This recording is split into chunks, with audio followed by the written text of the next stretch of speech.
some of these bloggers have their lawyers with them. So I'd like to find out if these lawyers would be allowed Yes, to I speak. think former Secretary Silvestro Bello is standing as a lawyer for the social media personalities, correct?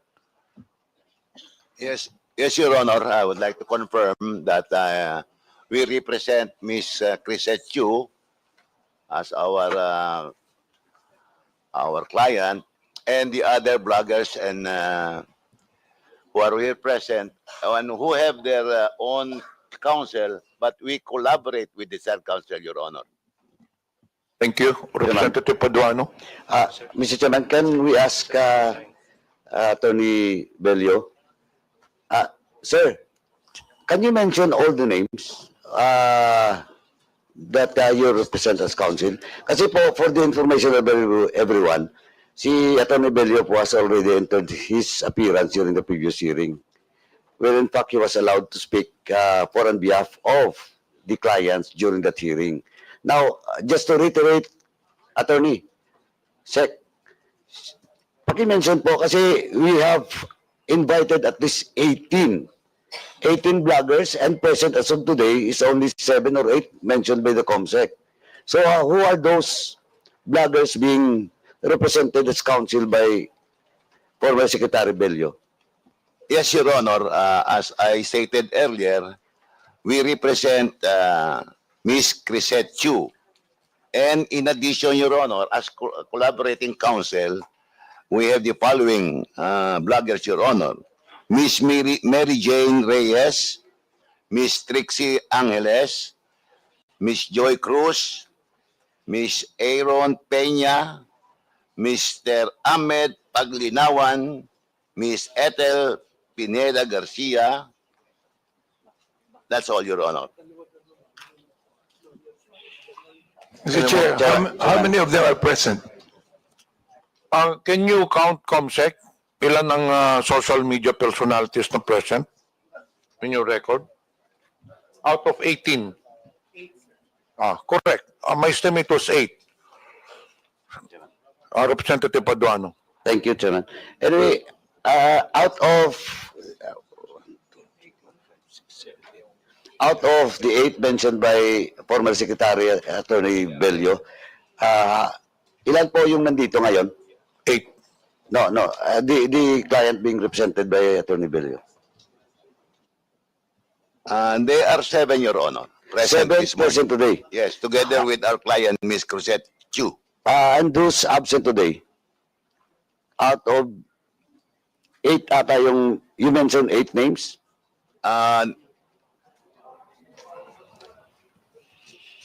In addition to our client on record, Miss Chu, Your Honor, we are collaborating with the counsel, with their counsel, Attorney Gonzales. And they are only 6 present this morning, Your Honor. And who are those absent today? Paki-mention na po yung absent. Para ma-check lang po sa record doon sa invitation that was sent to them. Kung ano pong status nun. We only represent, Your Honor, those, in collaboration, only those who are present this morning, Your Honor. Only those. Yes, Your Honor. So that's, Mr. Chairman, that's on record that they will only represent those present today. Yes, Your Honor, those present today. Only in collaboration with their counsel on record, And Your Honor. Sec, hindi ko po ma-remember if the co-counsel of those bloggers have already entered their appearance during the previous hearing. No. You do one. Your Honor, our recollection is only to our counsel, our client on record, Ms. Chu. As to the other bloggers present this morning, we only appear in collaboration with their counsel on record, Your Honor. So, all those counsel for those other bloggers present today, nandito ba? Ano ba? Ano? Okay. Ito si Juan. Si Ethel. I mentioned already Dr. Ethel Pineda and MJ Q. Reyes. and also with Attorney Trixie Angeles, Your Honor. And Ahmed Paglinawan, Your Honor. We mentioned that earlier. I understand there are 7 names you mentioned, but what I'm asking is there a co-counsel for these bloggers na nandito ngayon? Wala, Your Honor. You only represent them. Yes, Your Honor. Wala kaming ano. Only those present this morning ang nire-represent namin only in collaboration with the recorded counsel, Your Honor. Okay, thank you, Mr. Chairman. But anyway, Chairman, just for the record, with regards to all those invitees and those resource persons that was issued a show cause and subpoena, we'll discuss it later, Mr. Chairman, for the status of all those resource person that was issued show cause orders and subpoena. Thank you, Mr. Chairman. Thank you. We'll now proceed to tackle the... Yes, please state your name to be recognized. Yes, good morning, Your Honor. I'm Dr. Richard Tesoro Mata. I'm one of the social media. I have a counsel, Your Honor. Her name is Attorney Faye Singson. Good morning, Your Honors. I am here to assist Dr. Richard Mata, Your Honor. I am Attorney Faye Singson, Your Honors. Thank you, Your Honor. Okay, thank you. We'll now proceed to, before that, may I acknowledge the presence of Representative Daphne Lagon online and Representative Zia Alonto Adyong, who is present. Dun sa ano, malapit sa Please state your name. San Juan, malamang. Okay. Mr. Chair, I would like to I would like to inform the Honorable Committee the presence of my counsel with me to be put on record. Okay, your counsel, please. Good morning, Mr. Chair. I'm Attorney Mark Anthony and Manuel, counsel for Miss Elizabeth Joey Cruz. Thank you. Okay, noted. We'll now proceed. The first issue that to tackle is the social Chair? media personality. Representative Pablo Ortega. Sorry. Siguro po, Mr. Chair, maganda po na kunin din yung ginagamit nilang mga pangalan, yung mga vloggers. Kasi may parang account name po sila, saka screen name or aliases to be included po sa record as... Kasi may attendance po sila as their individual names. Maganda po siguro makuha din po yung account names. Comsec, Thank please you. attend to it para hindi na natin isa-isahin pa. Can you approach the social media personalities? What are the names that they're using in their blog? Are there any statements from the social media personalities? Do you have a leader or a spokesperson? Yes, proceed. I'll give you 2 to 3 minutes for a statement.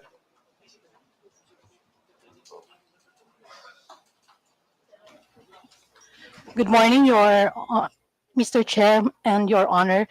This would be my individual statement. I am appearing before your esteemed committees upon your invitation as a resource person and to give due honor to and respect to our public institutions. Ako po si Mary Jean Kiambao Reyes or MJ Kiambao sa Facebook, co-founder ng isang humanitarian organization. I am actively involved in providing assistance to indigent pediatric patients and communities affected by natural disasters for almost 2 decades now. And as such, I'm exposed to the sufferings of many of our countrymen. Dahilan kung bakit ho masidhi ang aking layunin na labanan ang korupsyon na siyang nagdudulot ng masidhing paghihirap. Nauunawaan ko na ako po ay ipinatawag sa hearing na ito bilang isang resource person ukol sa usaping fake news. Dahil sa mga nagkalat na balita ngayon kung saan labis na nadudungisan na ang aking pangalan at nadidikit sa mga salitang fake news purveyor, pogo bloggers, China paid, narco blogger, nadudungisan ang pangalang pinakaiingatan at ko at ng aking mga magulang. Kaya nais ko lamang po sanang linawin ang mga sumusunod. Bagamat walang masama sa pagiging isang blogger, I cannot really categorize myself as such. Ako po ay isang karaniwang Pilipino lamang na nagsusulong ng good governance at free speech mula pa noon bago pa man lumaganap ang paggamit ng social media. Hindi po ako pro or anti-Marcos or Duterte or any other politician. Ako po ay pro good governance. Sumusuporta po ako sa bawat pinuno at bawat Pilipinong nagtataguyod ng maayos at malinis na pamamahala at malayang pamamahayag at pagpuna. Hindi po ako taga-balita. I am not a journalist. I only react and opine to news and current events online. I criticize and yes, I admit sometimes I have my biases, but I do not hit below the belt or resort to ad hominem statements.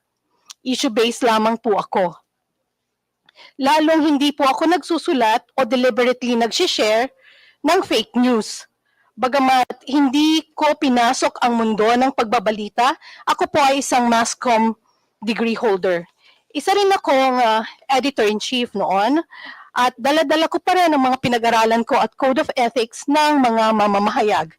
Ang bawat opinion ko at reaksyon sa social media ay base po sa aking katotohanang ayon sa aking karanasan, pinaniniwalaan at prinsipyong pinanghahawakan.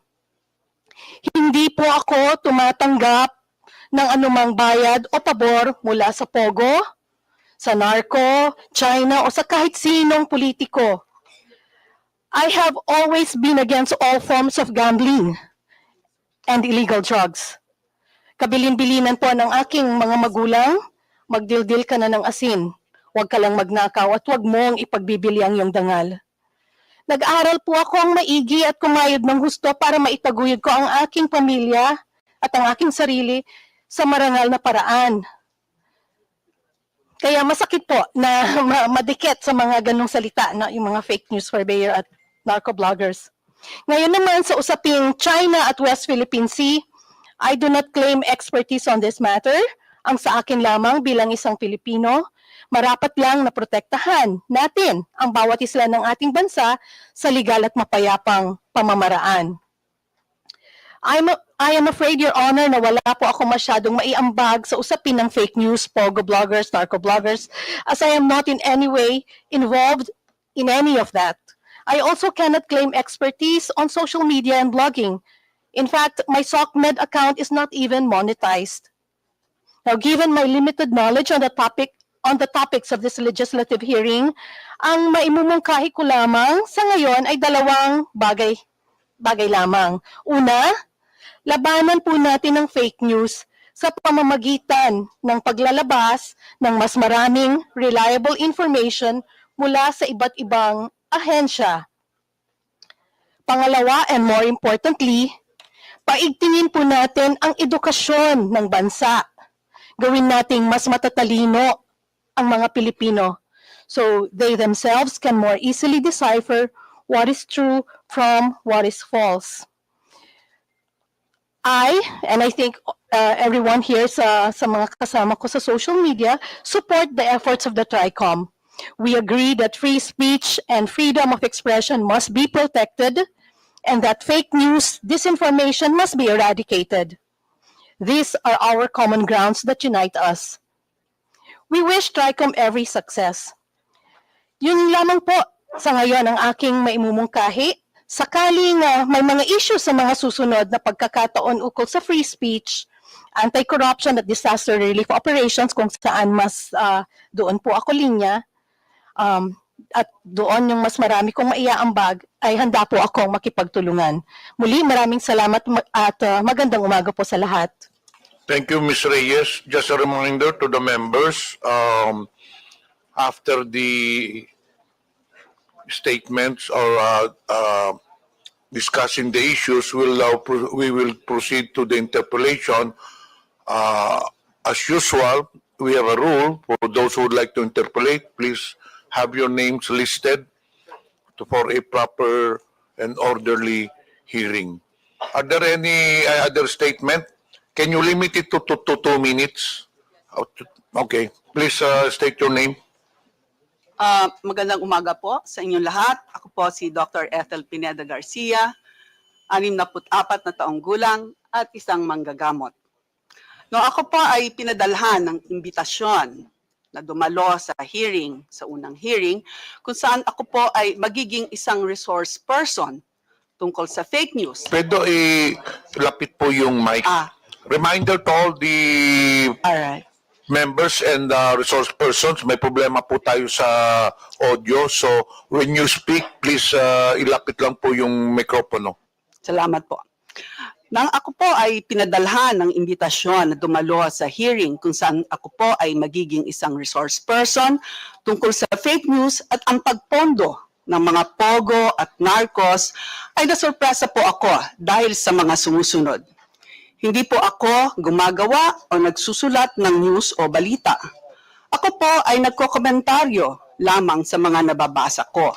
Sa aking pagkakaunawa ay maroon tayong kalayaan na sabihin ang ating mga opinyon sa mga pangyayari at sa ating kapaligiran ayon sa saligang batas. Wala po akong kaalaman sa pogo at narcos. Ako po ay nag-aral ng mahabang panahon. Nalalaman niyo naman po kung gaano kahaba ang pag-aaral ng medisina at pagkuha ng espesyalisasyon sa aking pong panig ay 2 beses po ako ang nag-specialize. At nag-practice ng medisina sa hangad na mabuhay ng marangal na di umaasa sa iba, lalo na sa masamang pinanggalingan ng pera. Sa aking pananaw, at ito ay sinabi ko sa unang sagot ko sa committee, ay hindi ako karapat-dapat na resource person dahil sa wala akong alam dito. At kung may issue tungkol sa kalusugan, tulad ng sinabi ko, ay handa akong tumulong sa gaano man na aking makakaya. At ito po naman ay ginampanan ko habang tayo ay nagkakaroon ng pandemya sa COVID. Kasama po akong dumulog sa Korte Suprema dahil nais ko pong malinawan kung ano nga ba ang dapat. Nananalig po ako na ang batas ay dapat sundin ng lahat. Ang aking pamumuhay ay simple lang. Wala po akong karanyaan. Ang buhay ko ay itinoon ko sa pag-aalaga ng aking pamilya bilang breadwinner sa mahabang panahon. May anak akong nangangailangan ng special na alaga at may ama akong 95 years old na umaasa sa akin. Kahit ako ay mag-isa na ngayon sa buhay, ay nagsisikap akong itaguyod sila sa abot ng aking makakaya sa malinis na paraan. Wala po akong kapangyarihan maliban sa isinasaad ng batas na ating mga karapatan. Ang aking lakas ay nanggagaling sa malinis na konsensya. Kasiyahan nawa tayo ng may kapal. Okay, thank you. Yes, 2 minutes. Good morning. Ako po si Dr. Richard Tesoro Mata. I'm a pediatrician for more than 20 years sa Davao City and Panabo City. Naging health blogger po ako about 7 years na. So yes, I have some experience na about social media. At tumabot na din ng about 3 million yung ating total followers. I understand that I have been invited to this forum as a resource person in aid of legislation. So here's po my 2 cents. Agree po ako sa inyo, Your Honors, na dumadami na po ang mga fake news online. Karamihan ay mga clickbait, yung gumagawa ng fake headlines para mapunta ka sa online shops dahil may commission sila to earn or just to gain more followers. Meron ring mga intentional na fake stories in order to destroy someone's reputation. Do we need to make a fake news law? In my opinion, may Cybercrime Prevention Act law na po tayo, which nasa inyo na po yan if you need to amend it. Noong March of 2024, isang former senator na married to a celebrity ay nag-file ng cyber libel sa isang YouTuber dahil sa mga malicious and fake stories about them. Based on that law, cyber libel is defined as the act of defaming or making false statements about someone online through computer system or similar means. So I do believe that the law is already there and functioning as it is. And I want to suggest is something like a KBP or a Kapisanan ng Broadcasters ng Pilipinas, an NGO body that is neutral about politics or religion, that should be composed of trustworthy social media practitioners so we can police ourselves formally. Such NGO body is where we can ask assistance regarding a certain controversial post. Such NGO body can also assess if it's freedom of speech or fake news. Such NGO body can issue warnings and reminders to the influencers in question if seen necessary. That is what we lack, because what we have now are just AI that detects posts that are against community standards. And usually, if you report an influencer, it's hard to talk to a person in charge, but what we have are automated reporting system only. I do believe if we can make this kind of neutral body with the guidance of KBP, we can lessen the fake news, solving the issues without much hassle of filing cases in the court. But of course, for extreme cases, a person can still use the cybercrime law, which is already available.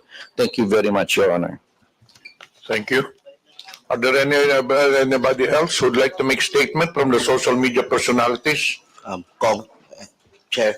Yes. Are you a blogger also? Yes po. Okay. Make it short, please. Okay. Thank you, Mr. Chair. I'm Mark Gamboa po, political vlogger. Pangatlong appearance ko na po ito sa TRICOM. Gusto ko lang pong masaya po ako na nakasama na po natin ngayong umaga. Ito pong mga kaibigan po natin sa DDS side, lalo na si Miss Trisette Chu. Yan. Kamusta po? Ako po, ang gusto ko lang po sabihin, bukod po sa fake news, kasi po dahil sa aming mga vloggers na rin, nagkaroon po ng culture of hatred, toxicity sa social media. So para sa akin, maganda po yung pagtitipon na ito, na nagkakasama-sama po lahat, para po mapag-usapan po yan at makita po ng publiko naman na pwede naman magkaiba ng politika kaming mga vloggers, pero at the same time, pwedeng may respeto pa rin sa isa't isa. And also, kasi po nasanay na po ang mga kababayan po natin sa kultura na porket online, kung ano-ano po yung sasabihin doon po sa mga personalidad o sa mga tao, mga masasakit na salita. Ang maganda nga po dito, nandito po tayo ngayon, nandito yung mga vloggers from different political camps. Kung meron silang gustong sabihin sa mga, for example, kay General Torre dito, pwede po nilang sabihin harapan po. Hindi po yung sa social media lang, at pwede po nilang face-to-face po sabihin. Kasi po minsan po, ang nangyayari po dahil social media, sa pagka-toxic po, doon na po, kumaga mas tumatapang po yung mga kababayan po natin na hindi naman kayang sabihin face-to-face. So yun lang naman po. Thank you po, Mr. Chair. Okay, we'll now proceed with the social media platforms. We have here the representative from TikTok, Ms. Pichi Paderna. Good morning, Mr. Chair. You now have the floor. Mr. Chair, we actually have a video that we'd like to share with the Honorable Committee. We'd like to request the committee secretary to play the video, please.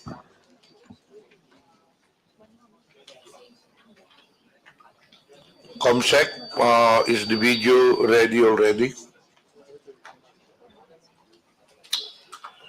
Then we'll get back to the social media platform. While the video is being prepared, we proceed to the independent media organizations. Do we have representatives from the independent media organizations? Meron po ba? Seems wala. So we'll now go to the government agencies. NBI, do you have any statement? None, Your Honor. DICT, None, Your Honor. BIR,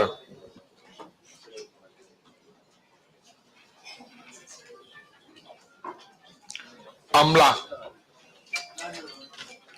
PNP, General Torre, the flavor of the month of TikTok. None, Your Honor, sir. To the COMELEC, None, Your Honor. Thank you po. and of course to the PCO. Do you have any statement? Sir, I would like to make a statement. First of all, thank you for inviting the Presidential Communications Office in this very big fight against fake news. The Presidential Communications Office is pleased to speak at the Joint Committee hearing the Committee on Public Order and Safety, Information and Communications Technology and Public Information. The issue of fake news, illegal gambling, deep fakes, pornography, hate speech is the biggest fight right now of our generation. It destroys the very fabric of our society, and we have to protect our children not only of fake news, but all these bad things that we see in this technology platform that we have. But more on the vloggers, we should concentrate a regulation on the platforms. The platforms like Meta, TikTok, YouTube are foreign platforms. They do not have a base here. When you complain for these posts that we can take down, it takes a long time. So we have to focus on the platforms, first of all, to self-regulate them. If you want self-regulation, or maybe come up with an operational system between the PCO, DOJ, and the DICT to identify these fake posts, to identify fake information. You see, what's happening to us is we are being divided online. It's very polarized. And yet, it's Filipinos and Filipinos fighting each other. It is not good for our country to see our countrymen being divided by hate speech, by pornography, that's very easily accessed by our generation. You know, I was talking to the West Philippine Sea earlier about communicating the West Philippine Sea issue to our countrymen. I said, never again that the Philippines will lose any part of our country, just like what happened in Sabah. In the Sabah issue in the 1960s, if you look at it, Sabah was owned by the Royal Sultanate of Sulu for a long time. The Malaysians were paying rent to the Philippines. We tried to get it and claim it as our own. But what did the Malaysians do to us? They pitted Filipinos against Filipinos. They supported a Muslim secessionist movement in the South using religion and race or against each other. Filipino Christians, Filipino Muslims fighting each other. So eventually, because they divided us and eventually conquered part of our territory, we lost Sabah. And imagine if Sabah is like as rich as Mindanao, even probably richer than Mindanao. The Petronas Towers were built because of the minerals and properties of Sabah. It's happening again. This is happening, but now a foreign actor using fake news to destroy each other. So what we want on the PCO side, we urge Congress to join our digital crusade against combating fake news by strengthening our laws, such as the Cybercrime Prevention Act, and introducing internationally accepted policies and standards for content moderation on social media. I respectfully encourage our honorable lawmakers to consider the framework of the Digital Services Act, a recently adopted EU regulation which prevents illegal and harmful activities online and the spread of disinformation while still ensuring that the freedom of expression is upheld. The danger right now, sir, the greater danger right now, aside from fake news, is deep fake, wherein you put a person's face on another person.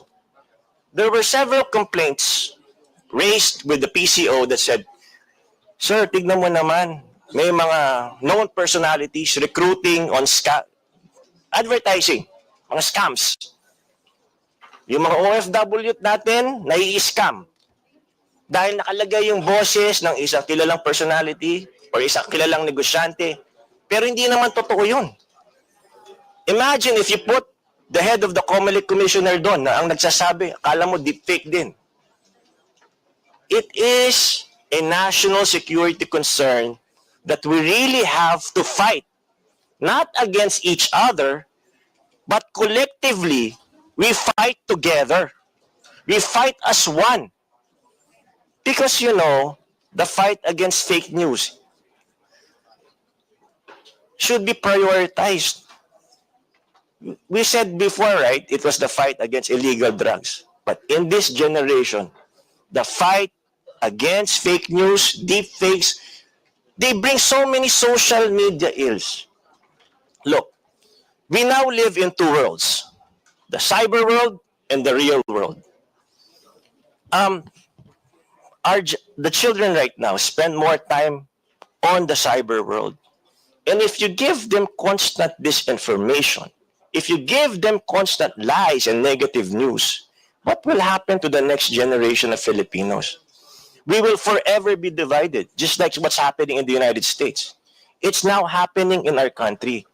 It's so hard now to reach out to the yellows, to the greens, to the reds, or wherever political camp you belong to. What we need to do is to unite. Look at what happened, example, to Congressman Rodante Marcoleta. Pinagbumura siya. Nilait-lait ang kanyang relihiyon. Tama ba yun?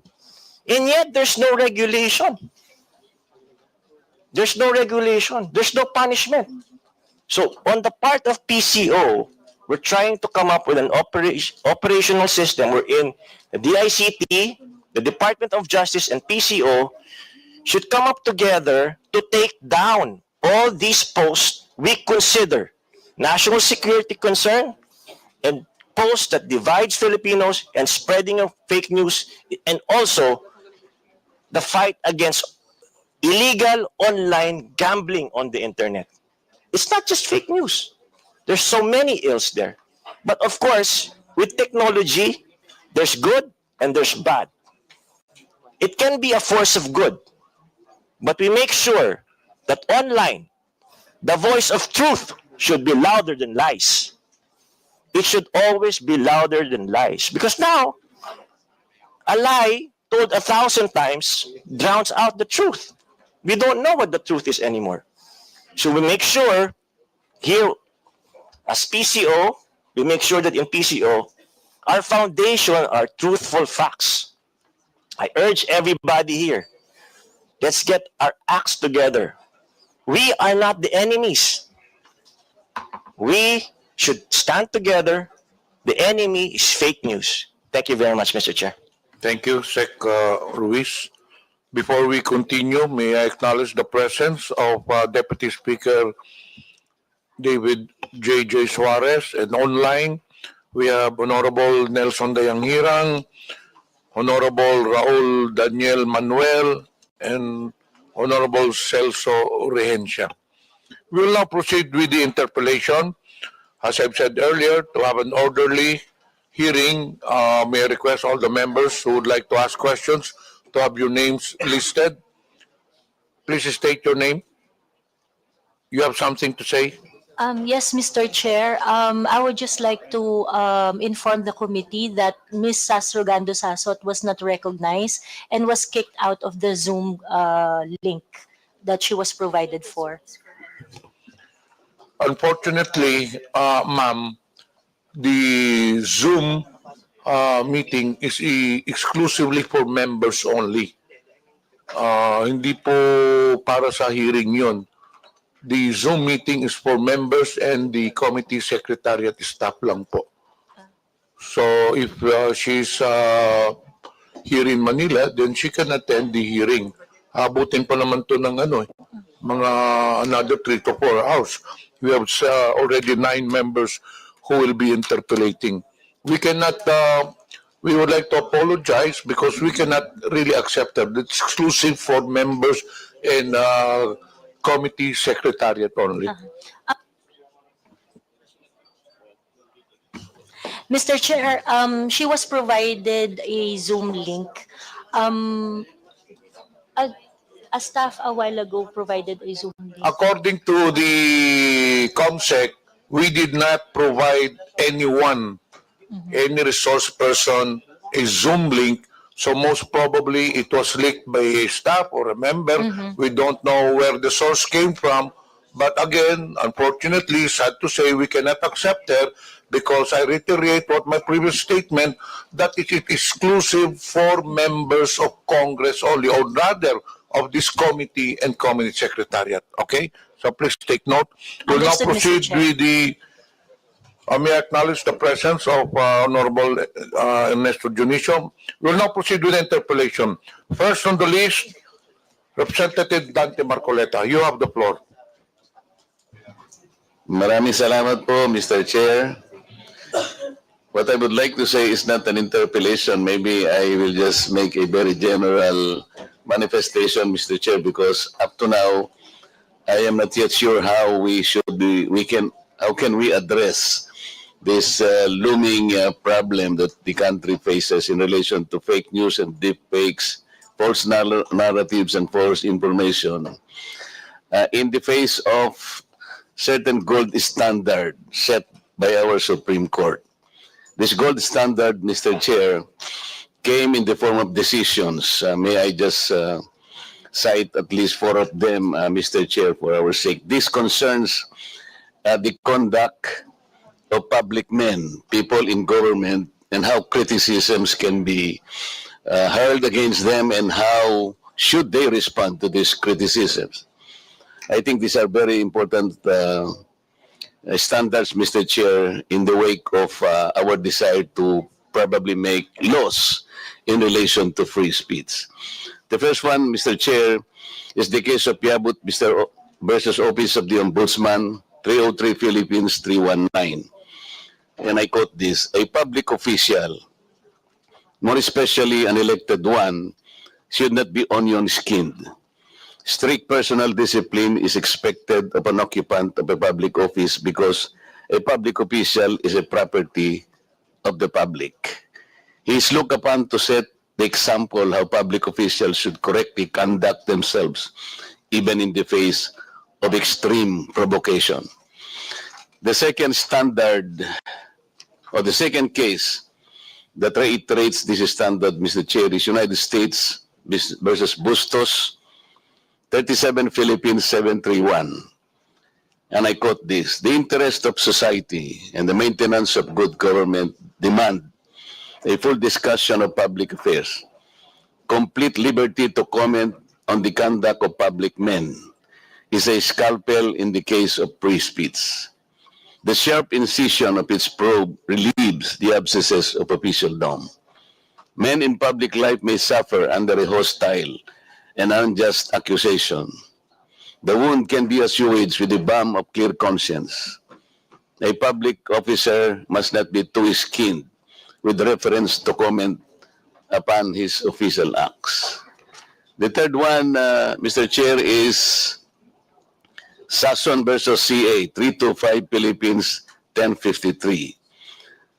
On this point, the rule is that defamatory remarks and comments on the conduct of acts of public officers which are related to the discharge of their official duties will not constitute libel if the defendant proves the truth of the imputation.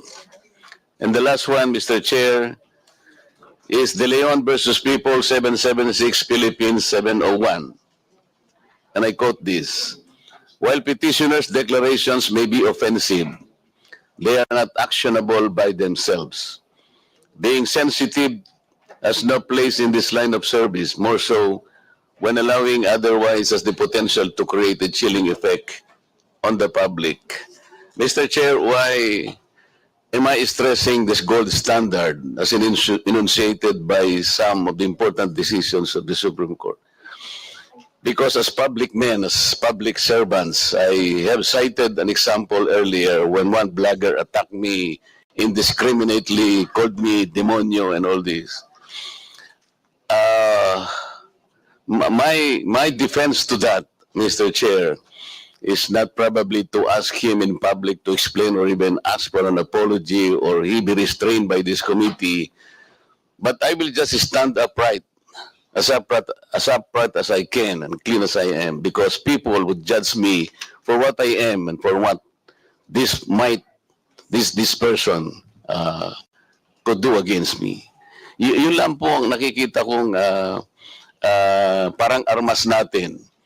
Kapag nakikita nila tayo as transparent as we can to these people, people can easily distinguish na wala yan, sinungaling yan. Like, yun lang ang gusto kong maging karanasan ng tao, kahit na siguro hindi ko na siya demanda o pagalitan o gumawa ng action against him. It is enough that people would not listen to him anymore. That he will be rendered useless and people would just judge him as, you know, as a liar, somebody who peddles something that cannot be accepted by people. To me, that is already a consolation, Mr. Chair. So kung ating pong mga vloggers ay maaring napapasobra po yung kanilang pagkikriticize sa atin, talaga kung minsan po ay ganon. We have to strike a balance between the public affairs, between the public issues that must be deliberated completely and in the light of an extensive discussion of public affairs of government. You have to strike a balance between the importance of these issues discussed in public and the hostile accusation that might arise from this.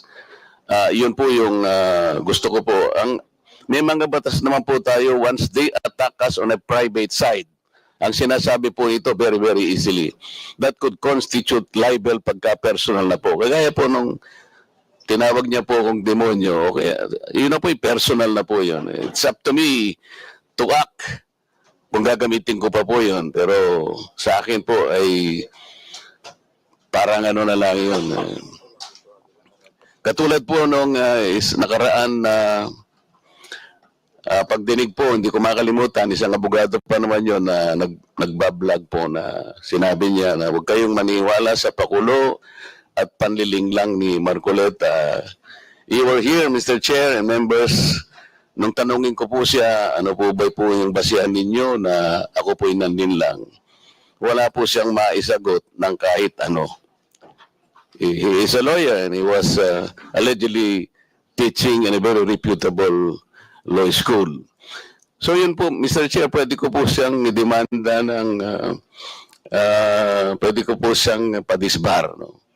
Iniisip ko lang po na pwede kong gawin yun because as a lawyer, ay maling-mali po yung ginawa niya because we have our own code na talaga pong pinagsisikapan naming itaguyod sa mga members po ng Philippine Bar. So meron po tayong mga batas na umiiral, Mr. Chair. May libel, ando na po yung maring madisbar po yung mga kamukha namin na members ng Philippine Bar na nasosobrahan na po yung sinasabi nila. Pero sa mga vloggers po na maaaring kinikriticize tayo because our conduct is public. Yung pagsisilbi natin is public. They need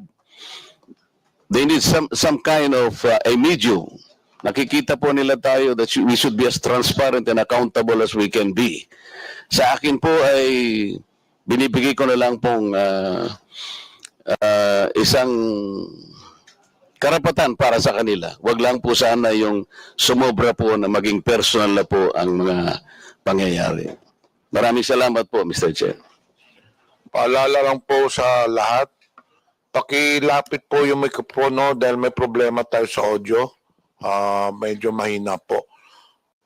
The next to interpolate, Representative Rods Gutierrez. You have the floor. Thank you, Mr. Chair. Mr. Chair, I understand we have quite a lot of topics to discuss today. And first of all, I'd like to express my gratitude to our resource persons for attending after this whole time that they have not, no? Although we have to recall that twofold po yung privileged speech ni Congressman Barbers. On one hand, we have the proliferation of fake news of the bloggers na binabanggit, and I'm sure we'll be getting to that at a later time. But one thing that we'd like to discuss is also that might have been forgotten is the other privileged speech of the Honorable Barbers regarding fake news in China. So this is something that we wanted to highlight in the previous hearings. However, wala po yung the social media platform most involved. Luckily today, we'd like to thank them for their appearance. Nandito po yung ByteDance, owners of TikTok. So we could now discuss this issue thoroughly. To begin po, I'd like to direct my questions to the good spokesperson of the Coast Guard, Commodore Tariela. Commodore Tariela, magandang umaga po sa inyo. Good afternoon na pala po. Good noon. Sir, meron po kasi earlier this month to the Honorable Chairman, kumakalat na post Chinese social media platforms. And instead of just limiting yung discussion sa West Philippine Sea, parang expanded na po yung kanilang claim. Lately, their claim now is that nagsasabi na ang China ay nagmamay-ari at namamahala sa Palawan for a period of 1,000 years sa Zhenghe Island. Ito rin daw yung basis for the island to return to China. Are you aware po, sir, of this post in relation to yung West Philippine Sea issue natin? Mr. Chair? Yes, you can proceed. Yes, sir. The Philippine Coast Guard is aware of the social media post that is circulating in the different social media platforms. Mr. Chair, I think the committee secretary, just for the information of the body, is the committee secretary prepared to flash this figure 1 po? Para lang makita natin. Let's not give it dignity. We will not play the video. But just to have, para may idea lang po ang ating mga mamamayan kung ano po yung itsura nitong post. Ito po yon. Is this the same post that you're referring to, Commander Tariela? Yes, sir. Okay. So, Mr. Chair, with your permission, I wish to bring attention to this honorable committee these screenshots showing an individual defending China's false claims over Palawan online. These comments were captured by the Facebook page Palawan Daily as part of efforts to debunk these false claims. This is a disturbing example of blatantly fake claims which are now spreading across the internet. While these claims are clearly ludicrous, there is no telling how many people may believe it or what kind of effect such belief could have. What is clear, however, is that there are individuals or entities who consciously created this content, clearly aiming to undermine our national sovereignty. So as you can see po, aside po sa post na, yung sa right side po, yung lumalabas actually, parang video po siya, but then even in the comments, there are people defending this. And I think it would be hard for us to determine the authenticity of these persons, Chinese nga po yung characters, that is, an issue po ng fake news in relation to the West Philippine Sea is that some of the actors are beyond our territory po, no? So that's another aspect that would add complexity to the regulation of these things. But we'll go into that po siguro with TikTok later on. So, Commander Tariela, sa buong panahon mo po sa PCG, nakarinig ka na ba ng parehong balita na kinaklaim ng China ang Palawan? Kailan po ninyo unang nalaman na may kumakalat na balita na sinasabing pag-ari ng China ang Palawan? Well, Mr. Chair, this is the first time that I heard about this, about the social media post.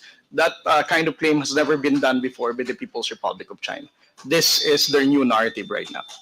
Ang dating narrative po nila ay simply limited to the surface features in the West Philippine Sea po, no? But Yes, never have they claimed Palawan as having their ownership. Yes, sir. At kung nakita po ninyo yung comment, kasama rin po yung isang comment doon, kasama na rin daw yung Luzon Island na inhabited daw ng China at pagmamay-ari po nila. Is that the first time for you to hear this claim also? Yes, sir. Ano po ba ang, well, if this is the first time, then we, obviously, for us, walang claim, walang basis naman po yung claim.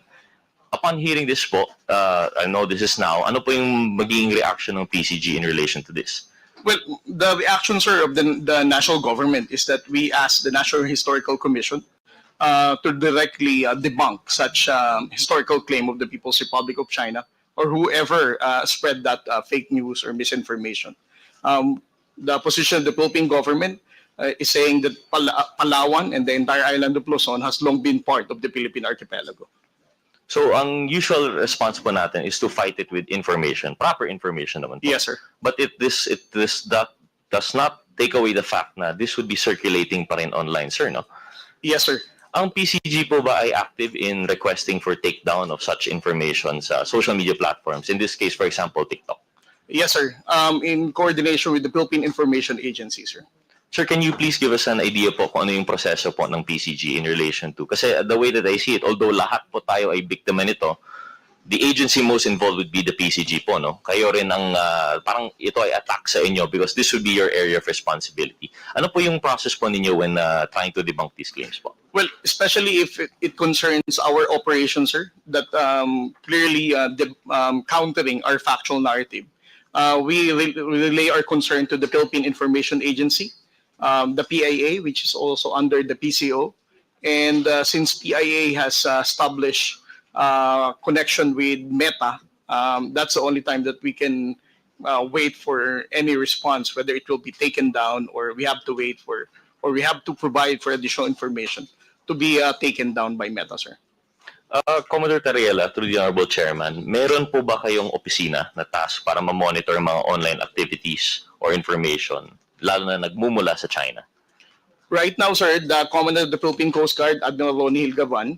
Originally, sir, my designation is the spokesperson of the Coast Guard for the West Philippine Sea. My office was only Philippine Coast Guard West Philippine Sea Transparency Office. But it has already upgraded to Philippine Coast Guard West Philippine Sea Transparency Group. And that now includes monitoring of social media platforms that spread fake news and misinformation. Sir, ito po ba ay kasama sa original mandate ng PCG? Or is this part of the evolving new frontier nga po na tinatawag nila sa conflict over the West Philippine Sea? This is part of our evolving role right now, especially that the national government is supporting the Transparency Initiative to make the Filipino people understand and be aware of what's happening in the West Philippine Sea.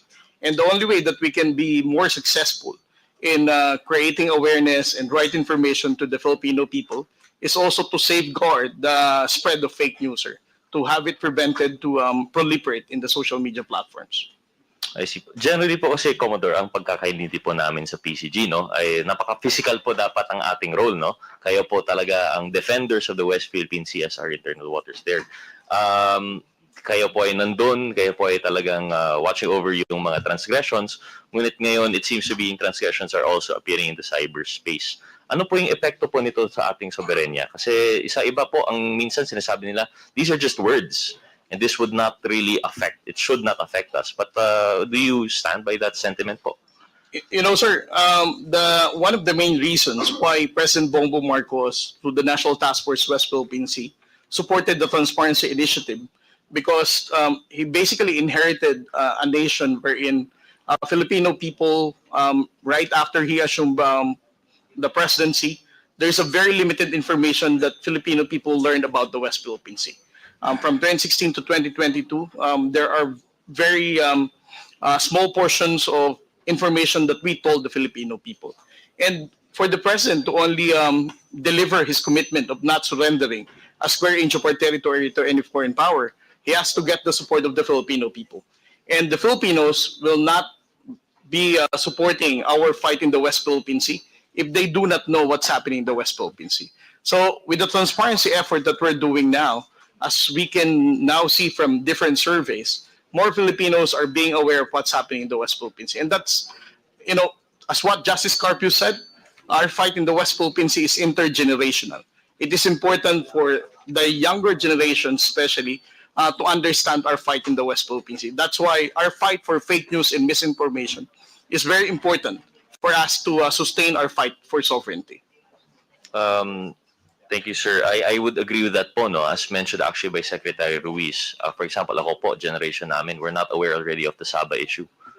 And I fear that might be what will happen, no, with the West Philippine Sea with this continued disinformation. So we're glad to know po na at least the PCG, despite your mandate being the actual physical defense of the West Philippine Sea, physical monitoring and the regulation of the area, we're glad to know po na that you're evolving. Unfortunately, it shouldn't be that case. We will try to do our best here in this committee to combat at least yung cyber aspect of the of that front. Pero in relation to that po, Commodore Tariela, through the Honorable Chairman, we really have to make all these actions to counter this map expansion tactics ng China, whether it's in the actual or the cyberspace po, no? Pero do you have any recommendations po in relation to this disinformation front of the West Philippine Sea? Well, I think, sir, it's important for us to make the bloggers or any other social media influencers to understand the limitation of freedom of speech, especially if it has something to do with national security concern. Sometimes it's very easy for bloggers or any social media influencers to say that West Philippine Sea, we do not have bases, that the Philippines is the one escalating the tension, those kind of things. They can hide from the constitutional freedom of speech, but again, that concerns our national security. So if there's something that the Congress can do, that is to make sure that we have to prevent them from hiding from that constitutional right, and to also give so much significance when we talk about national security. Thank you, Commander Riela. I would tend to agree with that po, no? But just in addition po siguro for the consideration of the committee, an issue lang po is at least in some instances, meron nga pong false narratives, fake news by vloggers. But in addition to that, what makes it harder in the cyberspace is some of them even hide behind anonymity po, no? So that's another aspect of the regulation, if ever, that the committee would, if the committee would recommend it, I think we also have to look into the interplay between yung actual vloggers who are expressing legitimate freedom of expression, subject, of course, to proper limitations in relation to fake news, and those that are probably bots po, no, or non-persons who actually should not be exercising any of these rights. But with that, Mr. Chair, just a few additional questions of PCG, because although we've already discussed earlier yung post nung sa Palawan, it is our understanding that generally, especially in TikTok, could you confirm po sa amin po, Commodore Tariela, na in some cases, it's not really censorship po, no? But there seems to be a suppression of content in relation of pro-West Philippine Sea sentiments. Is that correct po? Well, I don't have personal experience about the suppression of content in TikTok, sir. No? But I heard from other reporters that if they're using such platform, there are instances that they can limit the audience and the engagement of that particular post if it has something to do with West Philippine Sea reporting. I see, sir. Actually, that question is coming from the source that, I also heard of the same sentiments. Unfortunately, I don't think we have any of these media reporters here with us today as resource persons. So I wanted to ask from you po sana, because what I recall would be in those instances where there are actual, how do you call them, conflicts between the Coast Guard and also yung counterpart po natin sa China. Sometimes we've adopted that strategy of having journalists on board Yes. po, no? But what we've heard is that when they were posting to their personal social media accounts, sometimes they will block out the audio, or sometimes they would limit po its proliferation in the algorithm. And I just wanted to hear po siguro from you, Commodore Tariela, if you had any similar experience to this. Well, for other social media platforms, we don't have any experience about suppression of the reach of the audience, sir. As I said, according to some journalists, their main concern is only TikTok, sir.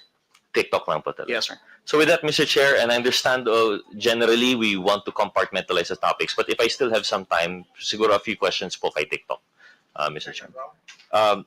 Tapos na po yung oras, Chair.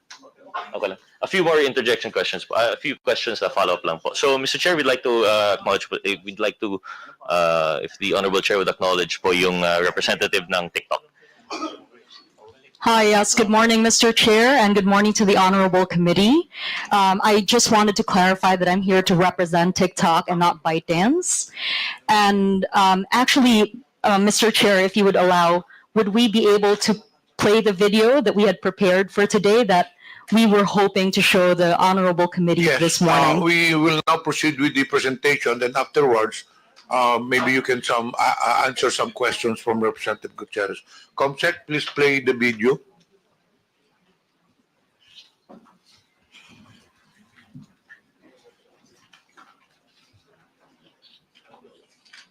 May audio po. May audio po yan.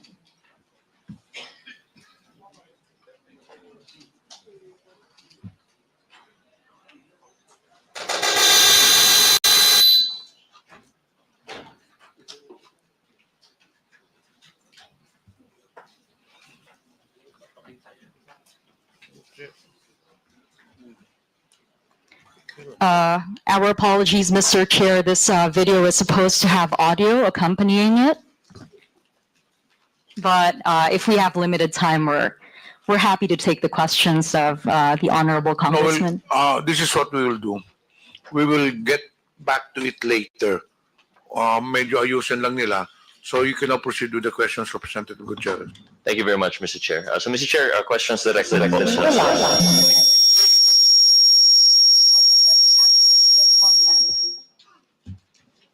Mr. Chair, questions. While we Yes, please proceed. Comsec, ayusin nyo muna yun. Then later on, we'll go back to it. Proceed with the questions. Thank you, Mr. Chair. So, Mr. Chair, questions directed to TikTok. So, I'm sure we've heard po, Paderna, yung ating sentiments from the PCG. Would you have any comment po in relation to the so-called, first, Yung first part po, yung proliferating video with the fake news that China owns Palawan. And then the second point would be on the alleged suppression of journalist postings regarding the West Philippine Sea. Thank you, Mr. Chair. First of all, we're grateful to the Honorable Committee for having us today and giving us the opportunity to speak on behalf of TikTok. We do want to address the concerns of the Philippine Coast Guard and the Honorable Congressman here today. Actually, we do not allow misinformation that puts not just individuals at risk of harm, but we also do not allow misinformation that may cause societal harm. We have taken down posts in the past similar to these videos, citing territorial disputes, and we are happy to work with the Honorable Committee in securing links to these videos so we can endorse them to the appropriate teams within TikTok. We have already coordinated with the committee secretary to secure the links so that we can report them accordingly. Because as I said earlier, we have taken action on similar posts in the past. And we'd like to be able to get the opportunity to send this content to our teams for review. Thank you, Mr. Chair, and thank you, TikTok, for that response. So, Mr. Chair, in relation to disinformation sources or fake news, the action on TikTok is actually more on a reactionary. Mr. Chair, we also take proactive measures, especially around misinformation that could cause severe harm. Every video that is posted on the platform undergoes a quick review by our machine technology, by our technology moderation. And that initial pass, that initial sweep of the content often studies signals for misinformation that could be harmful. Now, we also rely on our independent fact checkers who make an assessment on the accuracy of the information on the platform on certain kinds of content.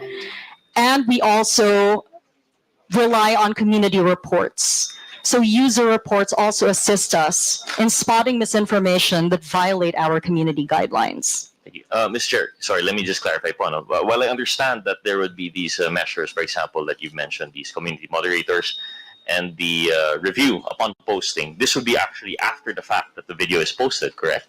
That's, Mr. Chair, incorrect, actually. Before a video is posted, if you notice, if anybody is familiar with the way that TikTok works, when you post a video, there's a processing time. That processing time is actually the period when the video undergoes technology moderation. Okay, so there's how much uptime would that be? Usually, I'm not familiar with the TikTok. I don't have precise figures around that, Mr. Chair, but rest assured that every video goes through automatic technology moderation. So when it undergoes automatic technology moderation, when a video has been reported to be a source of fake news, generally, even if through a different user, there would be an attempt to repost the video, it should be flagged. Yes, sir. Let me get back to you on that, Mr. Chair, actually. But one thing that we would love to share to the Honorable Committee is that between July to September, I believe, during a period last year, we removed over 4 million videos that violated our community guidelines. 99.5% of those videos were taken down proactively, and of the remaining percentage, 98% was taken down in less than 24 hours after being reported by users. So we're quite pleased to share that information with the Honorable Committee because we'd like to demonstrate that we are doing everything that we can in terms of our moderation practices to catch posts and to catch content that violate our community guidelines. Mr. Chair, most respectfully, while we laud the attempts, the measures being taken by TikTok in relation to this, and we appreciate the numbers that are being put forward. One issue that we have really is that anecdotally, that doesn't seem to be the case. For example, when we're talking about fake news in relation to China, when we see one video posted and it has been reported, we would see the same video posted by a different person. So that's why I wanted to ask how do we ensure that a video that has been flagged for disinformation is not posted again? And quite frankly, perhaps we'd have to get cold hard evidence. We'd like to have a research person invited in this. But it tends to be that once there is a narrative being taken by certain bad actors in relation to fake news, and it's posted and they take it down, they just post it through another user. So I hope you'd understand the frustration that this committee would have in relation to the social media posts. And that's not even going into yet the issue of suppression that our journalists are facing in relation to the territorial dispute of the West Philippine Sea. So in relation to that, if we could move on, Ms. Padera, most respectfully to the Honorable Chairman, in relation to the suppression, what measures do we have? Are we aware of this suppression of postings in relation to coverage of the West Philippine Sea? Thank you, Mr. Chair, for the question. We do not suppress any content that pertains to the West Philippine Sea. We welcome the diversity of political expression. And what we can share is that if a video is muted, there is a possibility that the content may have committed a violation of our guidelines, specifically perhaps around intellectual property.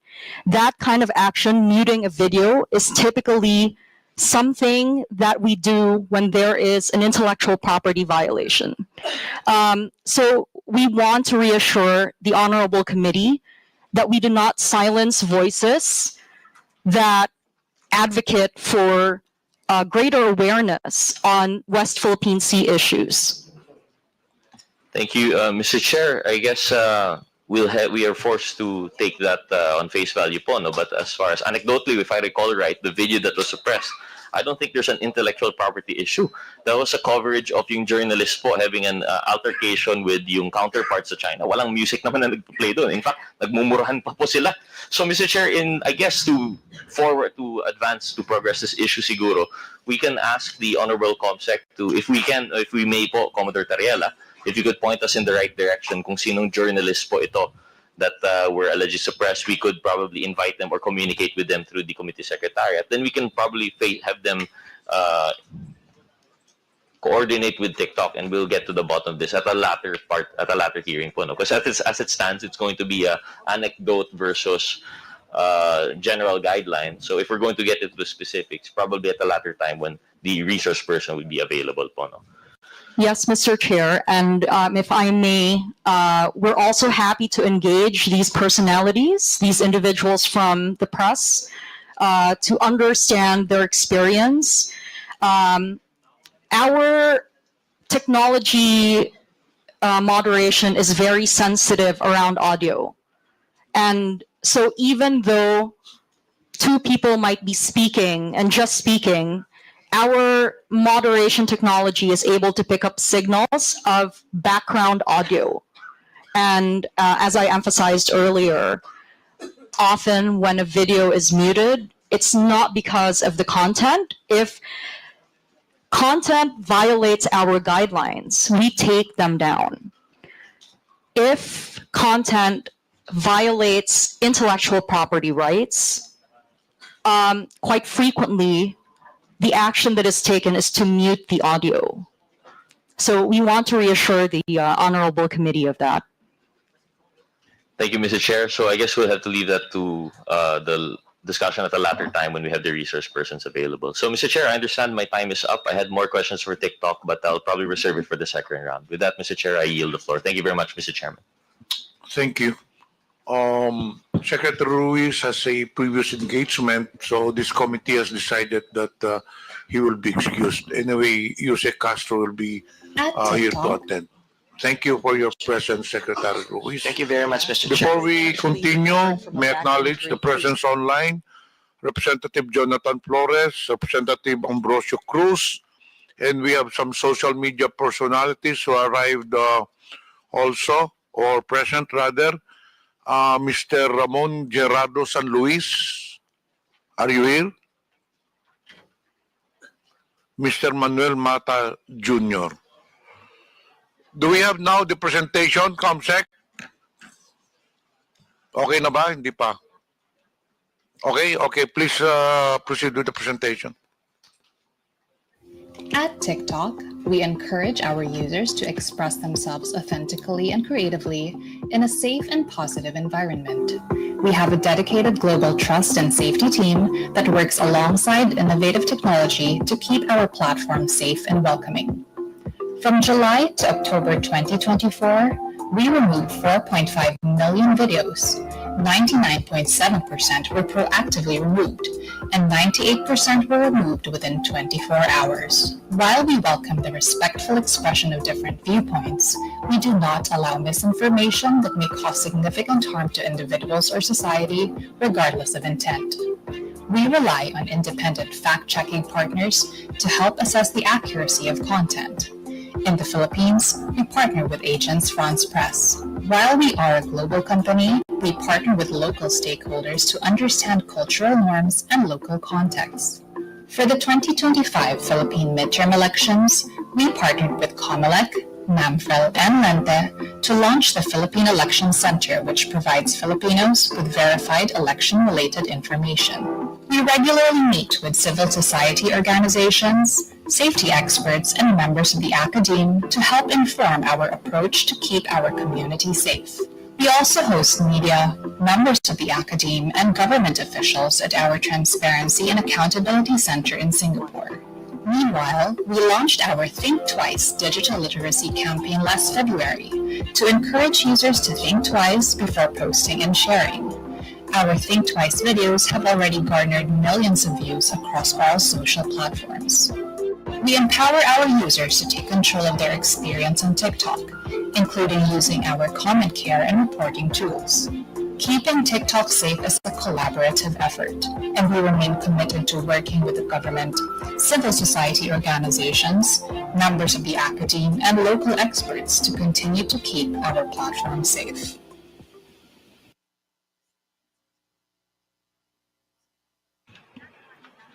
Thank you for the presentation. Do you have any further statement? TikTok? None for now, Mr. Chair. Thank you so much. We'll proceed with the next interpolator. May I recognize Representative Jude Asedre? You have the floor. Mr. Chair, before I proceed to my interpellation, may I be allowed to make a brief manifestation? Good morning, dear colleagues, Mr. Chair. Today we gather to confront the troubling and complex reality of our times, the spread of fake news on social media, and the powerful role that repetition plays in shaping what people believe. It has been said that repeat a lie often enough and it becomes the truth, a phrase widely attributed to Joseph Goebbels, the propaganda minister of Nazi Germany. While those words come from a dark chapter in history, they reveal something deeply psychological and disturbingly relevant today. Modern psychologists would call it the illusion of truth effect. When people hear something over and over again, whether it's true or not, they begin to believe it. Repetition creates familiarity, and familiarity often masquerades as truth. In today's digital world, this effect is supercharged. Social media platforms, algorithms, and virality amplify repetition at unprecedented speeds. And at the heart of this ecosystem are individuals, influencers, who shape the opinion, values, and even the beliefs of millions. That influence carries weight, and with that weight comes responsibility. I believe, Mr. Chair, this hearing is not about silencing voices. It is about understanding how truth and lies compete in our public discourse and what role social media influencers play in tipping the balance. If truth is repeated more often than lies, even by a margin, say 51 to 49%, then truth can prevail. But if lies dominate the feed, even well-intentioned citizens may find themselves misled, manipulated, and misinformed. So today, we have the opportunity to ask tough questions. We seek accountability, and more than that, we call for a shared commitment to making truth more visible, more frequent, and more powerful than the lie.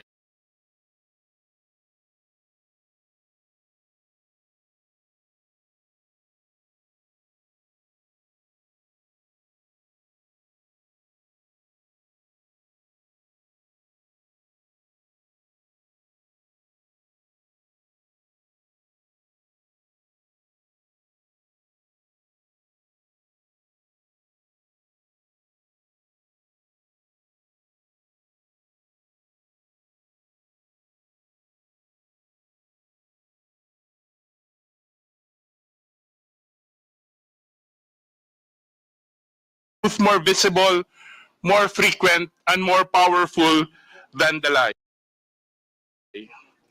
Mr. Chair, let me begin. I have a new Facebook account because on Feb 7, my Facebook was deactivated, so I created a new Facebook account just probably a week ago or less than a week ago. Maliban sa Facebook, ano pong mga social media platforms pa ang iyong ginagamit? I use TikTok but sparingly, that's it. Tinuturing niyo ba na trabaho in addition to your professional affiliations itong pag-post nyo o paggamit nyo ng social media? Personally, no, because I don't earn. My accounts are not monetized. But because I'm the social media head of Manila Bulletin, I have to be on top of what's happening on social media. So you consider, again for the record, na your social media activities in a way complement your professional affiliation with Manila Bulletin? I would say so because if you're a journalist, if you're a writer, if you're an editor, you listen to what people are saying on social media because that's how you get the pulse of the people. Okay, thank you. Kailan ka nagsimula sa social media, if you still remember? I'm sorry, I don't remember. Probably as soon as Facebook was created, I think maybe a year or two after I had an account. I don't remember exactly when. So how do you decide on choosing your topics for your content? My personal content? Yes, for your personal account. I don't decide. Facebook has a what's on your mind field, and what's on my mind in that moment is what I write about. So you would say that all this are simply random, spontaneous thoughts that you have over. Yes. So, do you consider yourself, tinuturing mo ba sarili mo na influencer in addition to your professional role as a journalist? I do not know. I'm not a self-identified influencer. I cannot say that I am an influencer, even if I do have a modest following that's below 500,000, because I don't do lives. I don't do YouTube. I have never gone. I only write on Facebook. That's it. I only write on Facebook. I don't do YouTube. I don't do lives. I don't do podcasts. So. But you are aware that with your significant, your modest following on Facebook, as you refer to it, gives you a considerable audience to your postings. Are you aware of that? Not more than the others. Yes, I do have a modest following, but not more than the others. I'm not in the level of Thinking Pinoy, Sasrogando Saso, at Maharlika. I could still go around. I could still go around not recognized by people. So no, I'm not an influencer because people don't know me, but I have a voice. Let's put it at that. I have a voice. But then again, I'll bring back the question. Are you aware of the volume, the size of the audience that are listening, are reading your posts? Yes, because the measure is the likes, the number of likes. So sometimes I believe, I don't have proof of that, but in my previous Facebook, I believe that I was shadow banned. So my likes in my 480,000 Facebook was around 5,000, maximum 10,000. Now, this is a new account and I don't think I've been shadow banned yet. I can reach as many as 50,000, even 100,000. So this is the new account. 50,000 for a single post. Yes, for this new account. Mr. Chair, just want to put on the record that to put everything in context, no, that the resource person on many occasions, several instances in their previous account, and I'm not so sure because I haven't seen the current accounts, have actually written about this representation, has made post against this representation, but I will take the advice of the good Congressman Marcoleta that we politicians, public servants should not be onion skin, and I will make sure that I'll be as objective as possible with my questions. Can I reply to that, Mr. Chair? No, I will continue with my questions, Mr. Chair. Mrs. Crescent, ano po ang klase ng content ng inyong pinopost? Political, personal, lifestyle. And many of these basically what my life is in the public. Anything, food, films. Political is a big part because I am politically inclined. I like talking about politics, but it's not the end all and be all of my account. How many percent would you consider those would carry political? How many percent of your posts would you consider would carry political themes? In my old account, probably 70, 80%. I'm not sure. I don't measure it's spontaneous. I don't set out to I don't have a quota. And you attribute this simply because you are Because I'm very politically politically inclined. aware and I'm very politically passionate, sir. Sa mga content mo, may naalala ka bang pinakamaraming engagements, views, likes, or whatever impressions? Yung pinaka nag-trending na post mo? Top of mind. Sa old account, ang pinaka nag-trending na post was the death of Stan Lee. It's not a political post, the death of Stan Lee, the creator of Marvel. Sa new account, my sadness over PRRD spending his birthday alone in his cell in The Hague. Yung sa mga political post mo in the previous account, ano po yung pinaka nag-trending? I don't remember exactly, but it's always about the former president. So sa tingin mo, bakit nag-trending isang post ni Crescencio? I don't know. Maybe because it resonates with people. Because I have never boosted a post. I'd have never bought likes, or I have never paid to get liked or followed. So I cannot speak for my audience or readers, but it's probably common sense that it resonates with them, that there are a lot of people who love President Duterte. May mga contents na sinasabi ni non-political o may mga post ka naman na masasabi mong hindi nag-viral, ano?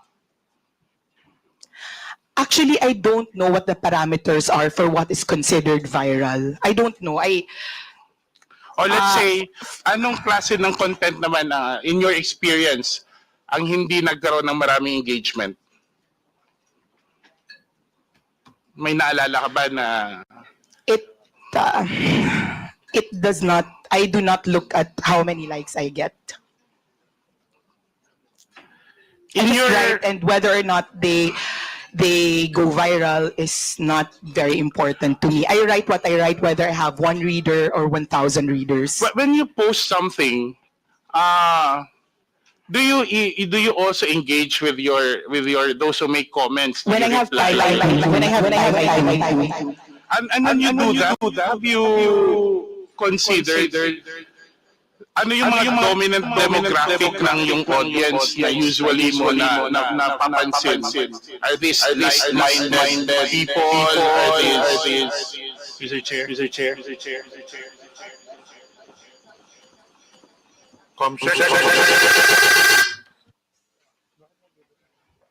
Hello? Okay. Okay na? Okay. So I assume that as with any page, you attract like-minded people. So the reason they're on my page is that they read me because they think I think like them. So even with, and it's not just political, even if you have pages for hobbies or entertainment, the people who go to your page are the people who like reading that sort of thing. And you think this is the reason also why people follow, they like, they comment your posts because they agree with your posts. Probably, yes, I think so. And you think But just to clarify, I also have people who go to my posts just to oppose what I say. So it's not as if it's an echo chamber. It's not, because there are people who go to my page and there are people who are trolls. And when you look at their accounts, those are new accounts, locked profiles, and they say the same thing. So it's not there's no echo chamber in today's social media because there are trolls on pages and there are people who oppose what you say. it's good that you pointed that out, but let me ask, do you think in your engagement with those who are posting with your post, you think that the content of your post actually influence the minds of other social media users? Have you ever found yourself quoted, reposted, shared in other social Yes. media accounts? Yes, they are, but I always maintain that they would not be reading my page if they were not already feeling or thinking what I'm feeling. And a lot of the feedback that I get is that people saying, you articulate what I am feeling, except that I do not have the words or the talent to say that. So I think majority of my readers are those people who want to express their frustrations or express their hopes, and are not just I do not have my writing skills. It's good that you mentioned about feedback. So, have you ever received feedback that people are actually saying it's good that you expose this, that you wrote about this because I'm learning, I get to know what's happening, I get to understand the issue more? Yes, but that's not specific to social media. I am an editor, and if I write articles for the newspaper, it's always all the articles that you write, whether they're for social media or for traditional media, you're writing it to expose, inform, entertain, empower. But let me go back to the social media. Let me limit to the social media posts. Have you ever received feedback saying that they have learned, they're thankful that you have exposed, they have learned something, they've been influenced by the information that you posted in your social media account? Sir, I do not think that I am at the level of investigative journalist who have exposed something. I just say what unfortunately, I'm not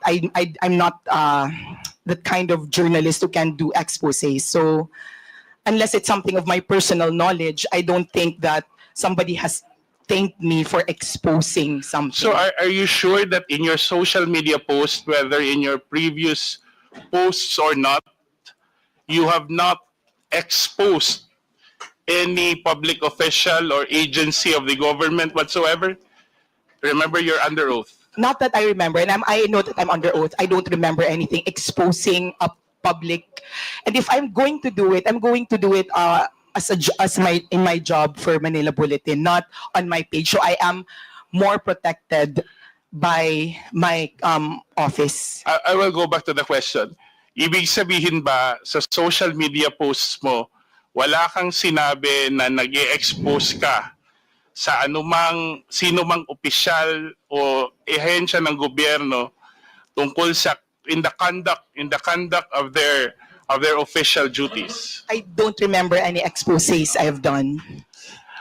Mr. Chair, is it possible that the committee subpoena Meta for a copy? I understand that Meta keeps a digital copy of all the postings over a considerable time. I move that we subpoena the social media posts of Mrs. Crisette Chu. There's a motion. Any second?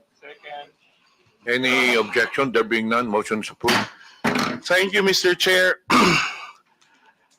I know you're a professional journalist, Crisette, and I know you're well trained and you studied abroad, and you have a good appreciation of what it takes to be a journalist. By referencing from that, would you describe the extent of your influence? How would you describe the extent of your influence online, and what responsibility do you think comes with that influence? I am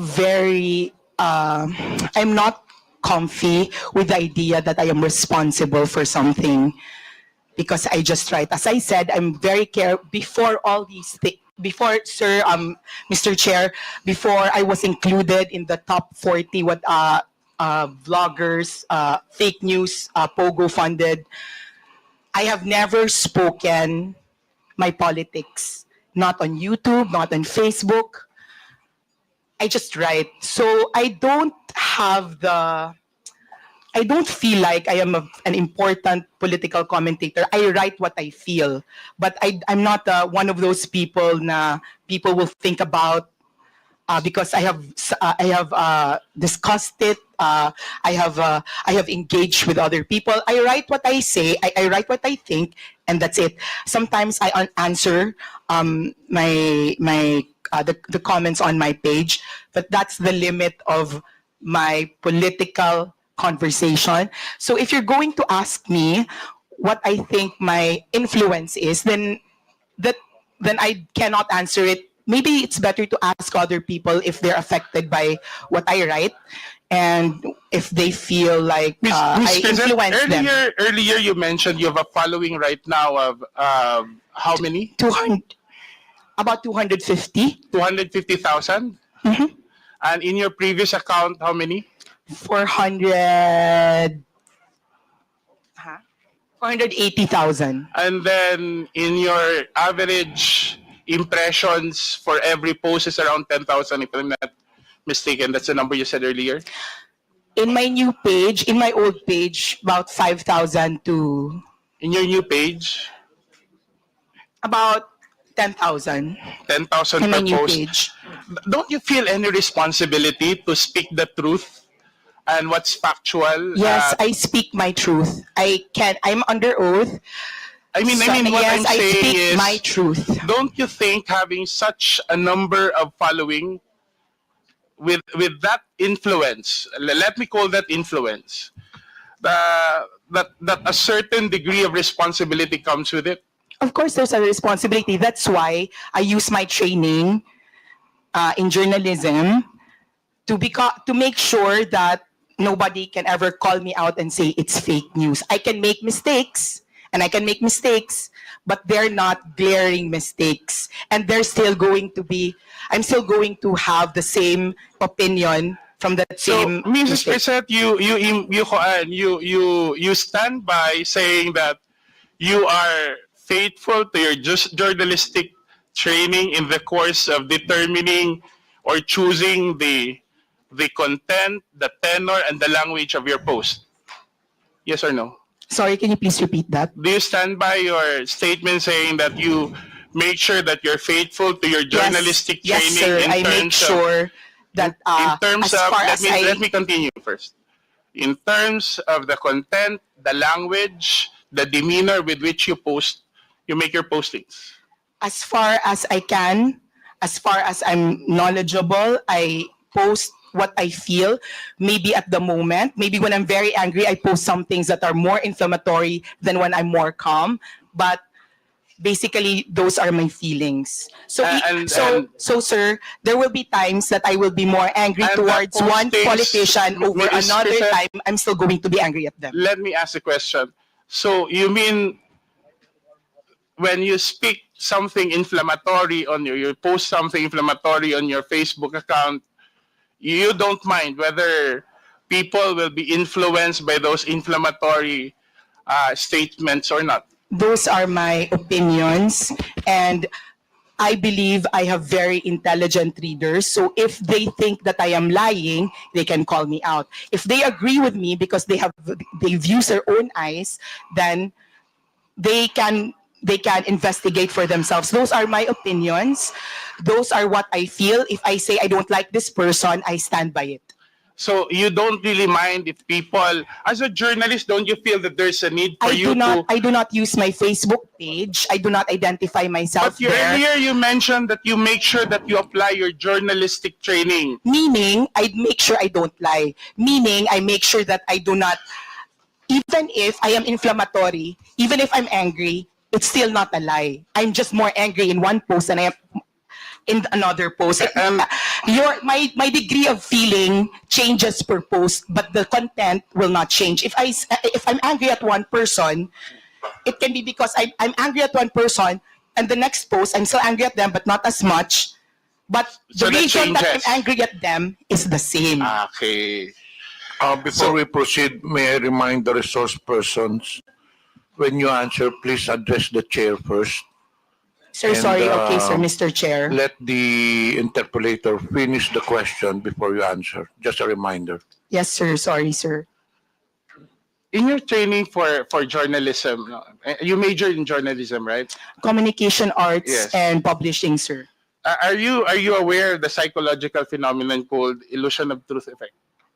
I'm not sure we discussed it, sir. So Mr. Chair. it means that when a repeated information is repeated again and again, it's likely to be perceived as true regardless of the factual accuracy.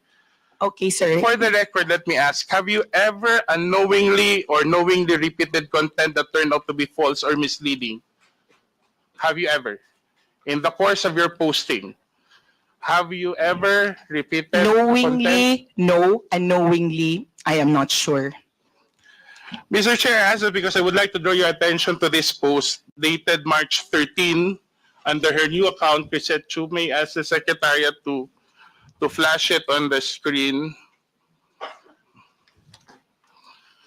where the resource person posted, and I'll read the first paragraph. May mga pulis at military daw na nagre-resign kasi hindi na daw nila kaya. Marami daw. They cannot be part of this government daw. Chrisette, Mrs. Chrisette, would you confirm that this account is yours? Yes, sir. And Mr. Chairman, that's let- not fake news because there were TikTok. Wait. And kindly, sir, Mr. Chair, finish the post, sir, to read. Finish the... Kasi nakakahiya. Nahiya ako, sir. Ms. Chrisette, as I've said, please let the representative finish the question first before you answer. Let us observe proper decorum. So this is your Facebook account. Yes, sir. Did you post this? Yes, sir. I And post the in this entire first page, first paragraph, you stand by your statement that you said na maraming, let me read it verbatim, na may mga pulis na military daw na magre-resign kasi hindi na daw nila kaya. Marami daw. They cannot be part of this government daw. Tama po ba? Yes, sir. And then Saan kindly mo read. nakuha yung impormasyon na to?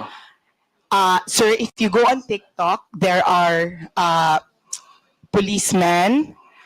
How many policemen? Sir, I'm not counting, but there are many But you policemen. And said that's a marami. general impression, But sir. you said marami. So, Yes, so sir. you just Marami, post sir. it on the basis of a single, Yes, sir. 2 or 3 posts? Yes, sir. I will not count all that, but there's a general impression, sir. And sir, Have if you you read all ever my content, Let me ask the question and I'll give you the chance to answer. Have you ever made an effort to verify this post from official sources? yes, sir, because there were already policemen, and I am sure our policemen can also say that there were policemen that are on TikTok that are voicing out their if they have like feelings. So if you could kindly, sir, read the rest. So kasi nahihiya po ako kasi may mga police dito. No. I just want to stand by your opinion. The next succeeding paragraphs are your the opinion of the resource person. I just want to stick to the factual statements you made. And that's basically saying that maraming police at military daw ang magre-resign kasi hindi na daw nila kaya. Marami daw. They cannot be part of this government. And apparently the resource person, Mr. Chair, has gotten this information from other social media posts. And on a critical matter such as this, Mr. Chair, she did not make any effort, or unless you're contesting it, any will effort contest to it. verify it from official sources. Mr. Chair, number one, I made sure to put the word thou because no policeman has ever come out to me. Well, before, but it was in my old when they would talk about their discontent. Earlier you said you don't want to write a lie. Yeah, and that's not Let a me lie, ask you, sir. That's when you not a ask lie, the sir. resource person, naniniwala ka ba sa katotohanan? As a journalist, Of course. ang pagsasabi ba ng hindi totoo, hindi pagsasabi ng katotohanan, tama, di ba? Mr. Chair, those are the impressions, not No, only of I'm saying, me. I'm asking you, because I want to test if we have the same idea of what truthful is. Yes, sir. Ang Yes, hindi Mr. pagsasabi Chair. ng totoo ay hindi pagsasabi ng katotohanan, di ba? Yes, Ang Mr. hindi Chair, and I pagsasabi ng maintain. totoo ay kasinungalingan. Tama. Yes, sir, and I maintain I'm Ang speaking the pagsasabi truth. ng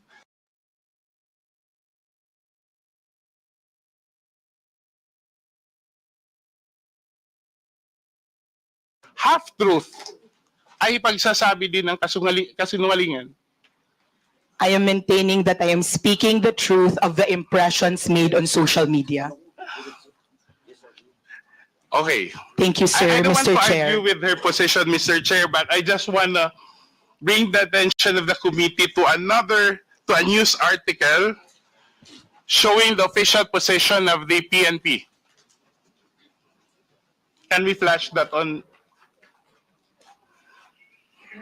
Can we flash that on the screen? Comsec, please flash the content.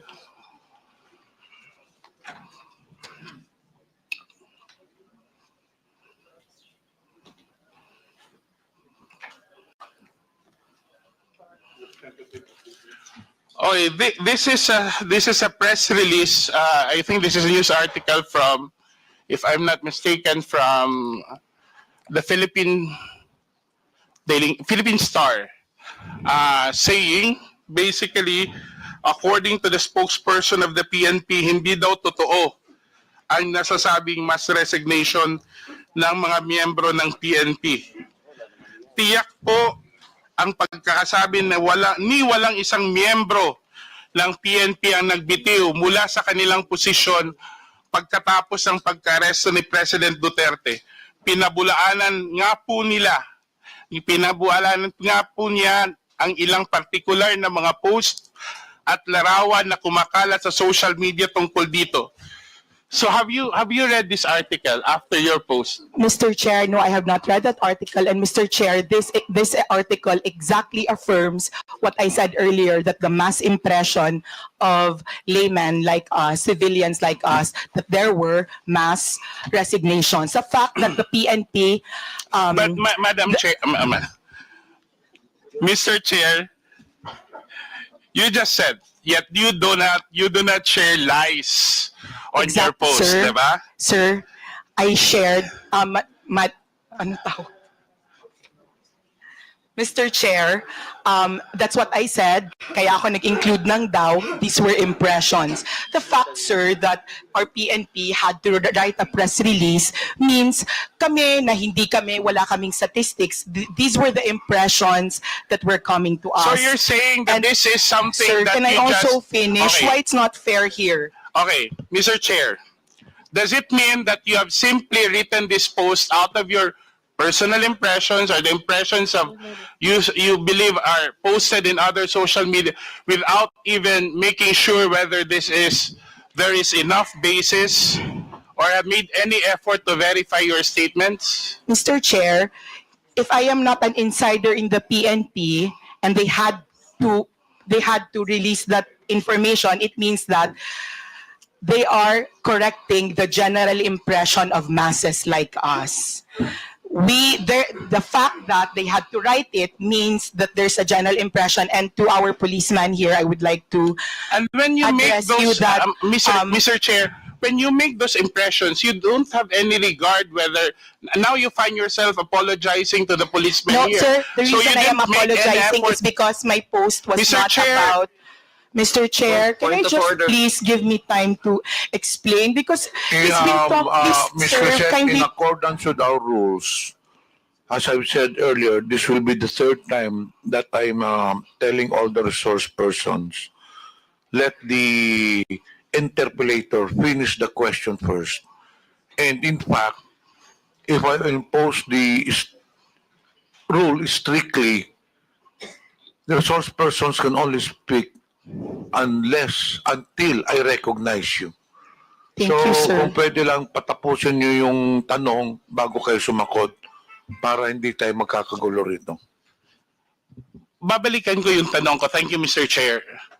Ms. Garcet, sa dami ng followers ninyo, in putting out information or posting items such as what has been presented before this committee, are you saying categorically that you do not feel any responsibility for the weight and for the consequences of your posts?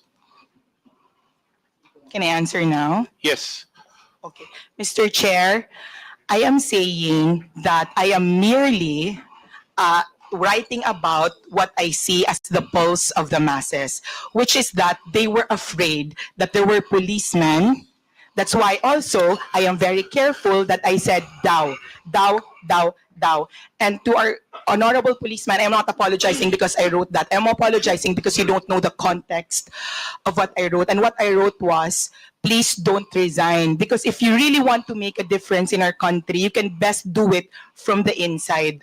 It was not a condemnation of people who were resigning, but a reminder that if you're given a rare opportunity to change something that you do not like, do I it think, Mr. from the Chair, inside. no, I think, Mr. Chair, the resource person is not answering the question because we want to focus solely on those first two statements, which I think carries a significant weight. Yung pagsasabi na maraming pulis ang nag-resign at nagbibitiw, whether it's Dow or what, we're presenting a scenario that could be harmful even to national security. And in fact, if you ask me, personally, there should have been legal consequences for this. I don't know. We have a representative from PNP, so we can hear from it. Mr. Chair, do we have somebody from... Yes, General Torre, can you please General, answer? Mr. Chair, General Torre, have there been any incident of massive resignations following the arrest of the former president? If the qualification for the word massive, sir, is more than the normal, then there's none, sir. But there are regular resignations, but it's not connected to this issue, sir. Thank you, Mr. Chair. What I'm trying to point out, Mr. Chair, is kung hindi ang isang social media influencer or somebody who uses social media doesn't feel responsible for one's postings, no? At even doesn't consider that whatever effect it may have on the minds of many others na nagbabasa o nakakabasa dun sa mga post niya, I think, Mr. Chair, we're treading in dangerous ground here.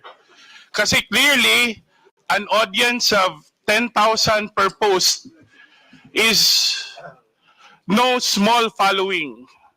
And I think, whatever the circumstances are, it's incumbent upon those who use social media to take responsibility for their postings, especially when such matter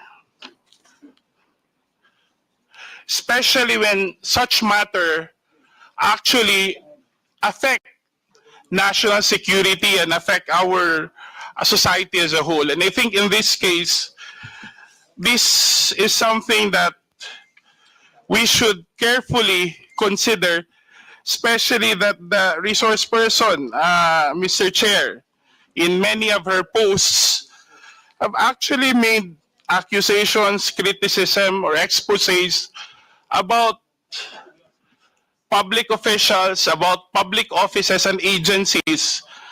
And I think we have to draw the line whether the canons of journalism, especially that Mrs. Crisette Chu is a journalist by profession, that there should be a clear demarcation between personal posts, especially what should determine, I think, Mr. Chair, should be the content of the post rather than who the one writing is.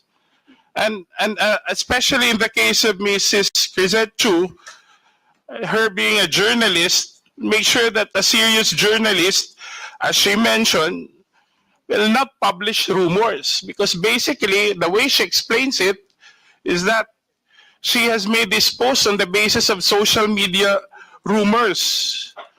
The ones who publish social rumors are actually those who are showbiz reporters.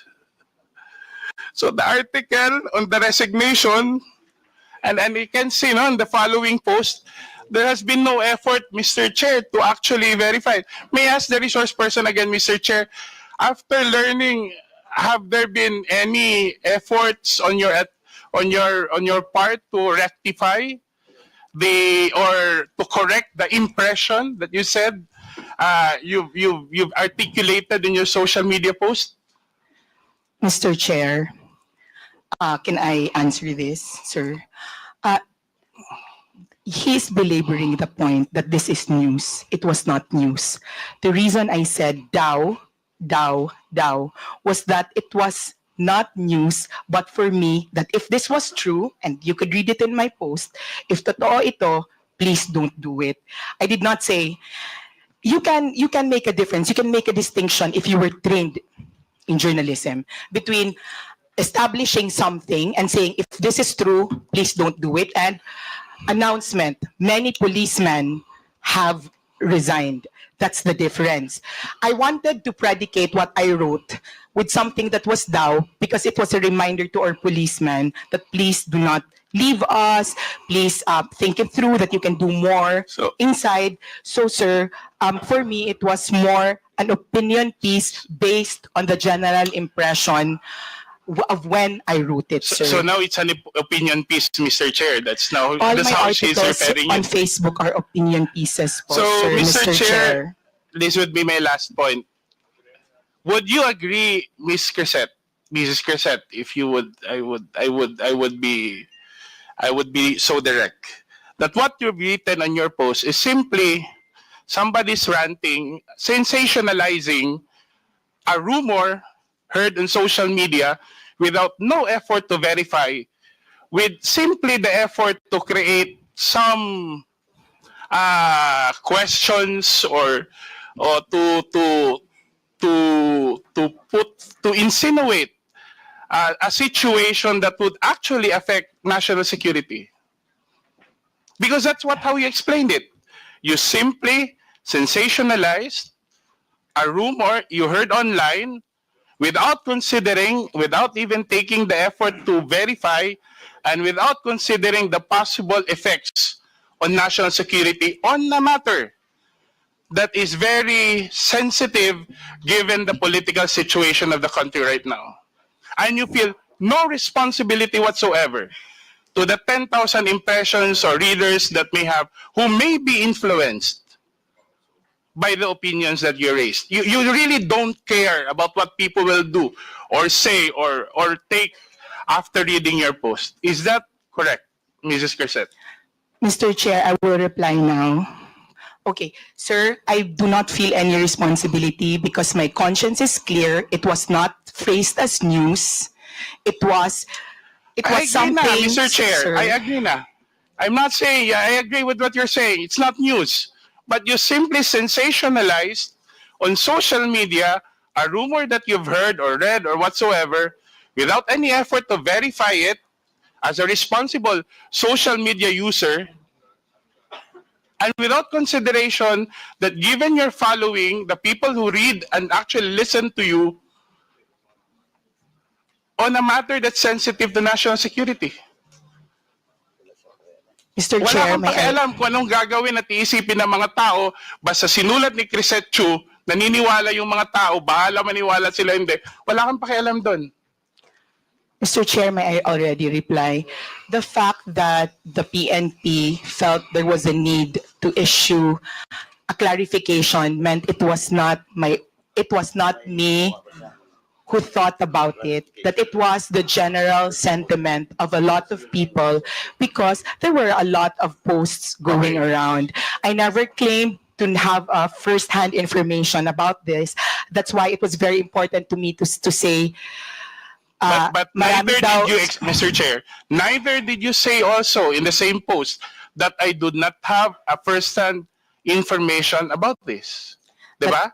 Yes, Wala ka Mr. naman Chair, sinabi. that was why I said daw, and it was not faced as a news. 3 words does not, I mean, But for me, as a reminder to our policemen, sir. okay, granted arguendo that that's the case, no? Now that the PNP has actually explained, and you even hear General Torres say, Mr. Chair, Mrs. Crisette, that it's not true. Are you willing to apologize for anybody who may have thought wrongfully? If you say, you claim is not your attention, are you willing to apologize to those who may have thought or have taken your statement as truthful and factual? Sir, I will not apologize only because if you read the entire post, it was to support the PNP and it was a good post. It was not news. So, sir, I'm sorry if you think if Mr. Chair, I'm saying, aminado naman ho ng resource person na nakuha lang niya yung chismis sa social media. 'Di ba? Tapos ginawa niya ng buong kwento na yung mga police, this and that.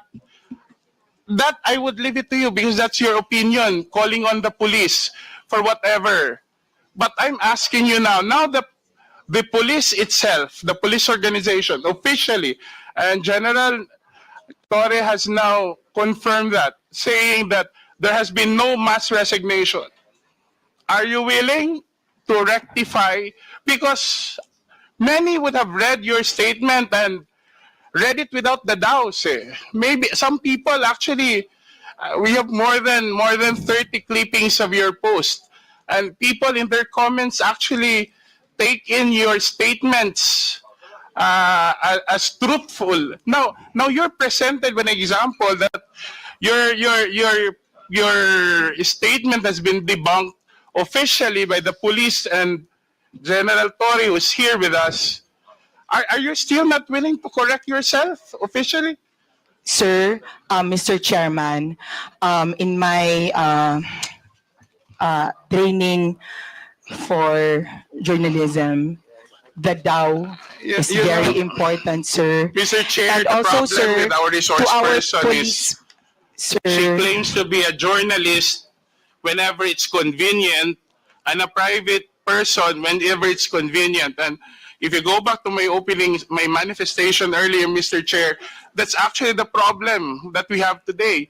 You have people who are able to amplify issues without being bound by the canons of journalism. Diba?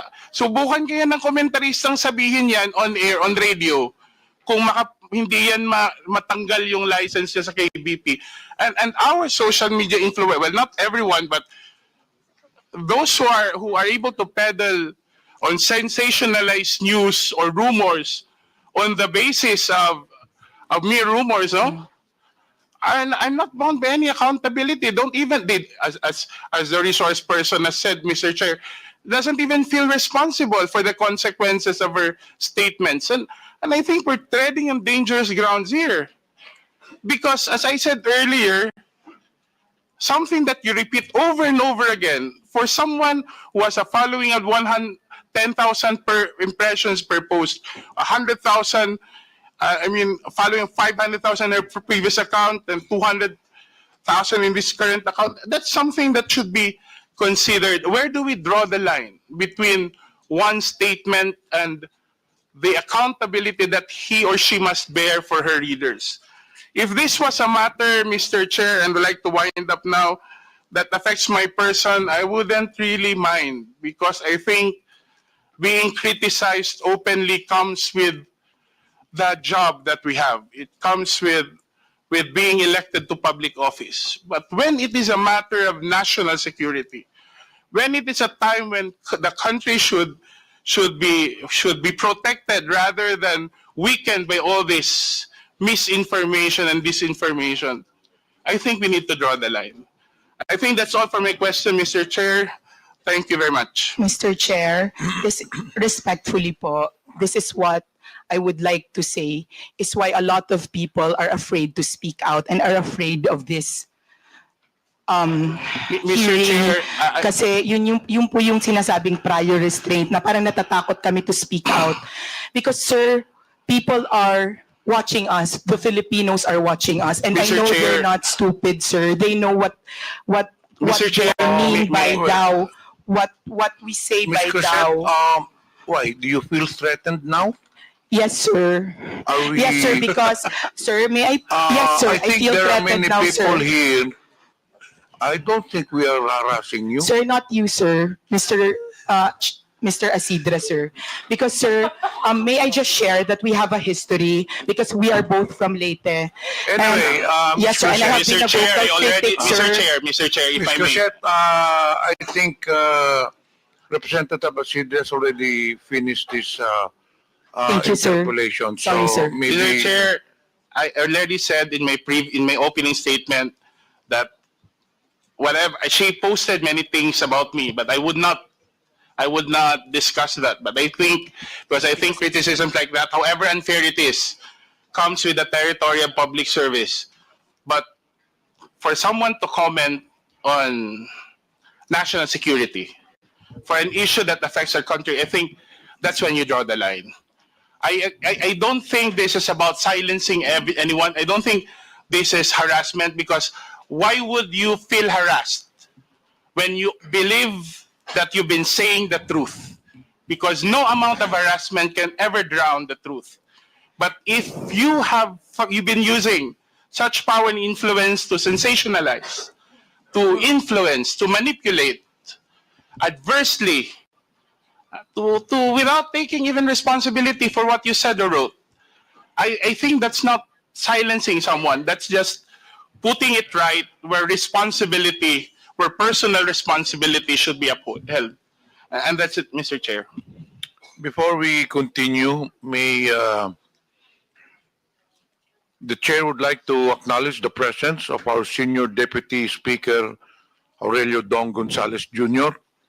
And online, we have Honorable Marie Escudero, Honorable Mitch Cayon, and Honorable Dan Fernandez.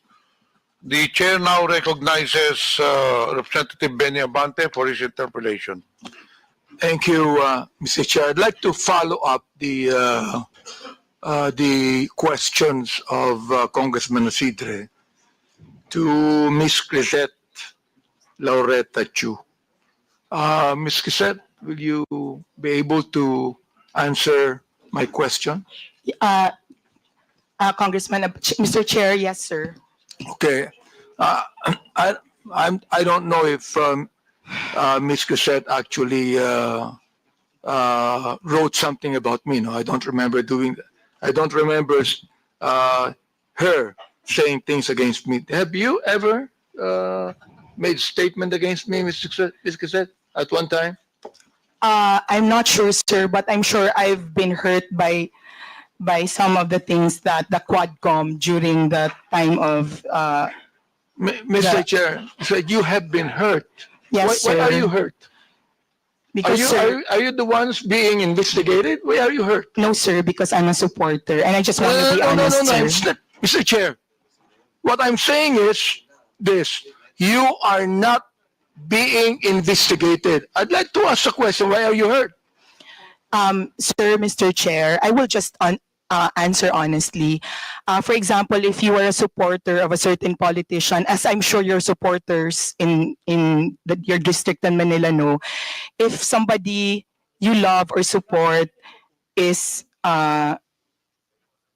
attacked or investigated, it hurts you. But sir, I'm just being honest because I don't remember that I said anything about you. I'm just saying that I'm sure that maybe there were.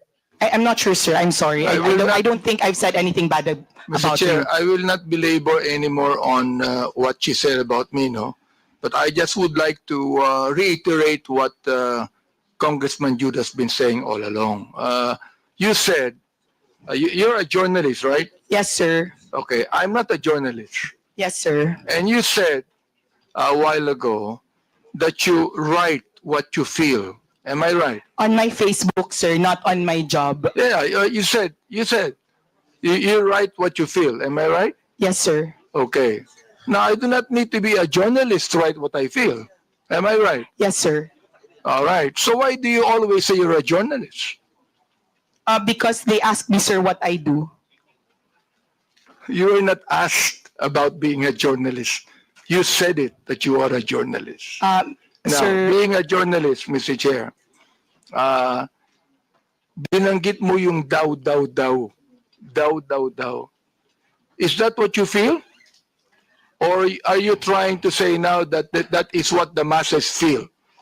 Mr. Chairman, that's what the impression I got from the social media platforms. The like TikTok. impression Yes, sir. that you got. We call it social media impression, sir.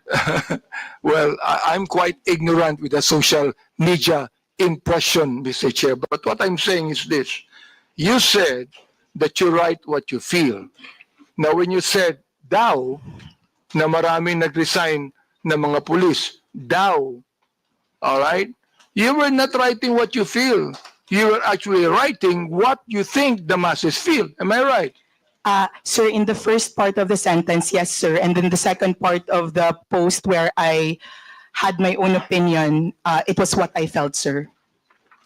So you believe that what you were writing, what you believe to be what the masses feel. Yes, sir. That's right, sir. All right. So you're not writing what you feel, actually. Yes, sir, as well, sir. Therefore, you were wrong in your first statement. Yes, sir. Okay, sir. Good. Very good. I'm so glad that you admitted that. All right. Now here it's. In light of the new information, sir, in light of the I do press not need release, you to sir. explain. I don't need you to explain, Mr. Chair. Yes, sir. Thank you. You admitted you're wrong, and that's it. Yes, sir. Thank All you. right. Now I'd like to ask General Torre here. You answered a moment ago, General Torre, that when you speak of a mass resignation, there's none. There's none. Will you please explain further so that Ms. Cassette Chu will be able to understand that is not what the masses feel? Well, there's really nobody on record who filed their resignation, sir, just because of the Duterte arrest, sir. There's none on record right now, sir. Do you believe that, Ms. Cassette? Do you believe the statement of General Torre? Yes, sir, because he has the insider information. I believe him, sir. Would you now please write something about that? Even if you do not apologize, would you now please write Yes, something sir, about if you that, wish, that you sir. believe, now, just a moment, that you believe that with the statement of General Torre. Would you please write that? Yes, sir. I will write, sir, that according to the PNP, there were no mass resignations due to the Duterte arrest. Thank you, sir. And therefore, you were wrong. Yes or no? Yes, sir. Okay. Thank you very much for admitting that again. All right. Now, I would like to understand what you wrote also here, December 28, 2024. I have the copy here and the picture. I was actually asking my colleagues here, who is this lady in that picture? And I was told that this is the daughter of the former president. Now you said, yung anak ka ng presidente, kapatid ka ng VP, mayor at congressman, pero kailangan mo magbenta ng deodorant sa TikTok with matching actual application of deodorant sa kilikili mo because sayang ang pera para may pambili ka ng luho. Samantalang ang anak ng mga congressman lang na kung sino-sino nag-aaral abroad sa Europe at Switzerland at walang alam sa buhay, akala hardworking lang ang kanilang mga magulang. I would like to understand this. I would like to understand what you feel about this. Now you tell us right here in this committee, anong ibig sabihin nitong impression na ito? Mr. Chair, respectfully, I would like to say that there are many congressmen whose children live lives that are far beyond what their son and other parents have. Well, Mr. Chair, to inform Ms. Crisette that I have 3 children and they never went to Switzerland to study. Yes, sir. Not you. Okay. It's not you, sir. All right, not me. Yes, so sir, not therefore, you. who are you referring to? Sir, I would not. You give us names. Who are you referring to? You made a statement that there are a lot of congressmen. Therefore, you tell us now, who are you referring to? Sir, Mr. Chair, respectfully, my counsel does not want me to mention. Your counsel is wrong. You made a statement, samantalang ang anak ng mga congressman. You made that statement, maraming congressman. So I'm asking you right now, sino-sinong congressman yun na may mga anak na nag-aral sa Europe at Switzerland na walang alam sa buhay? Yun ang ibig sabihin nun.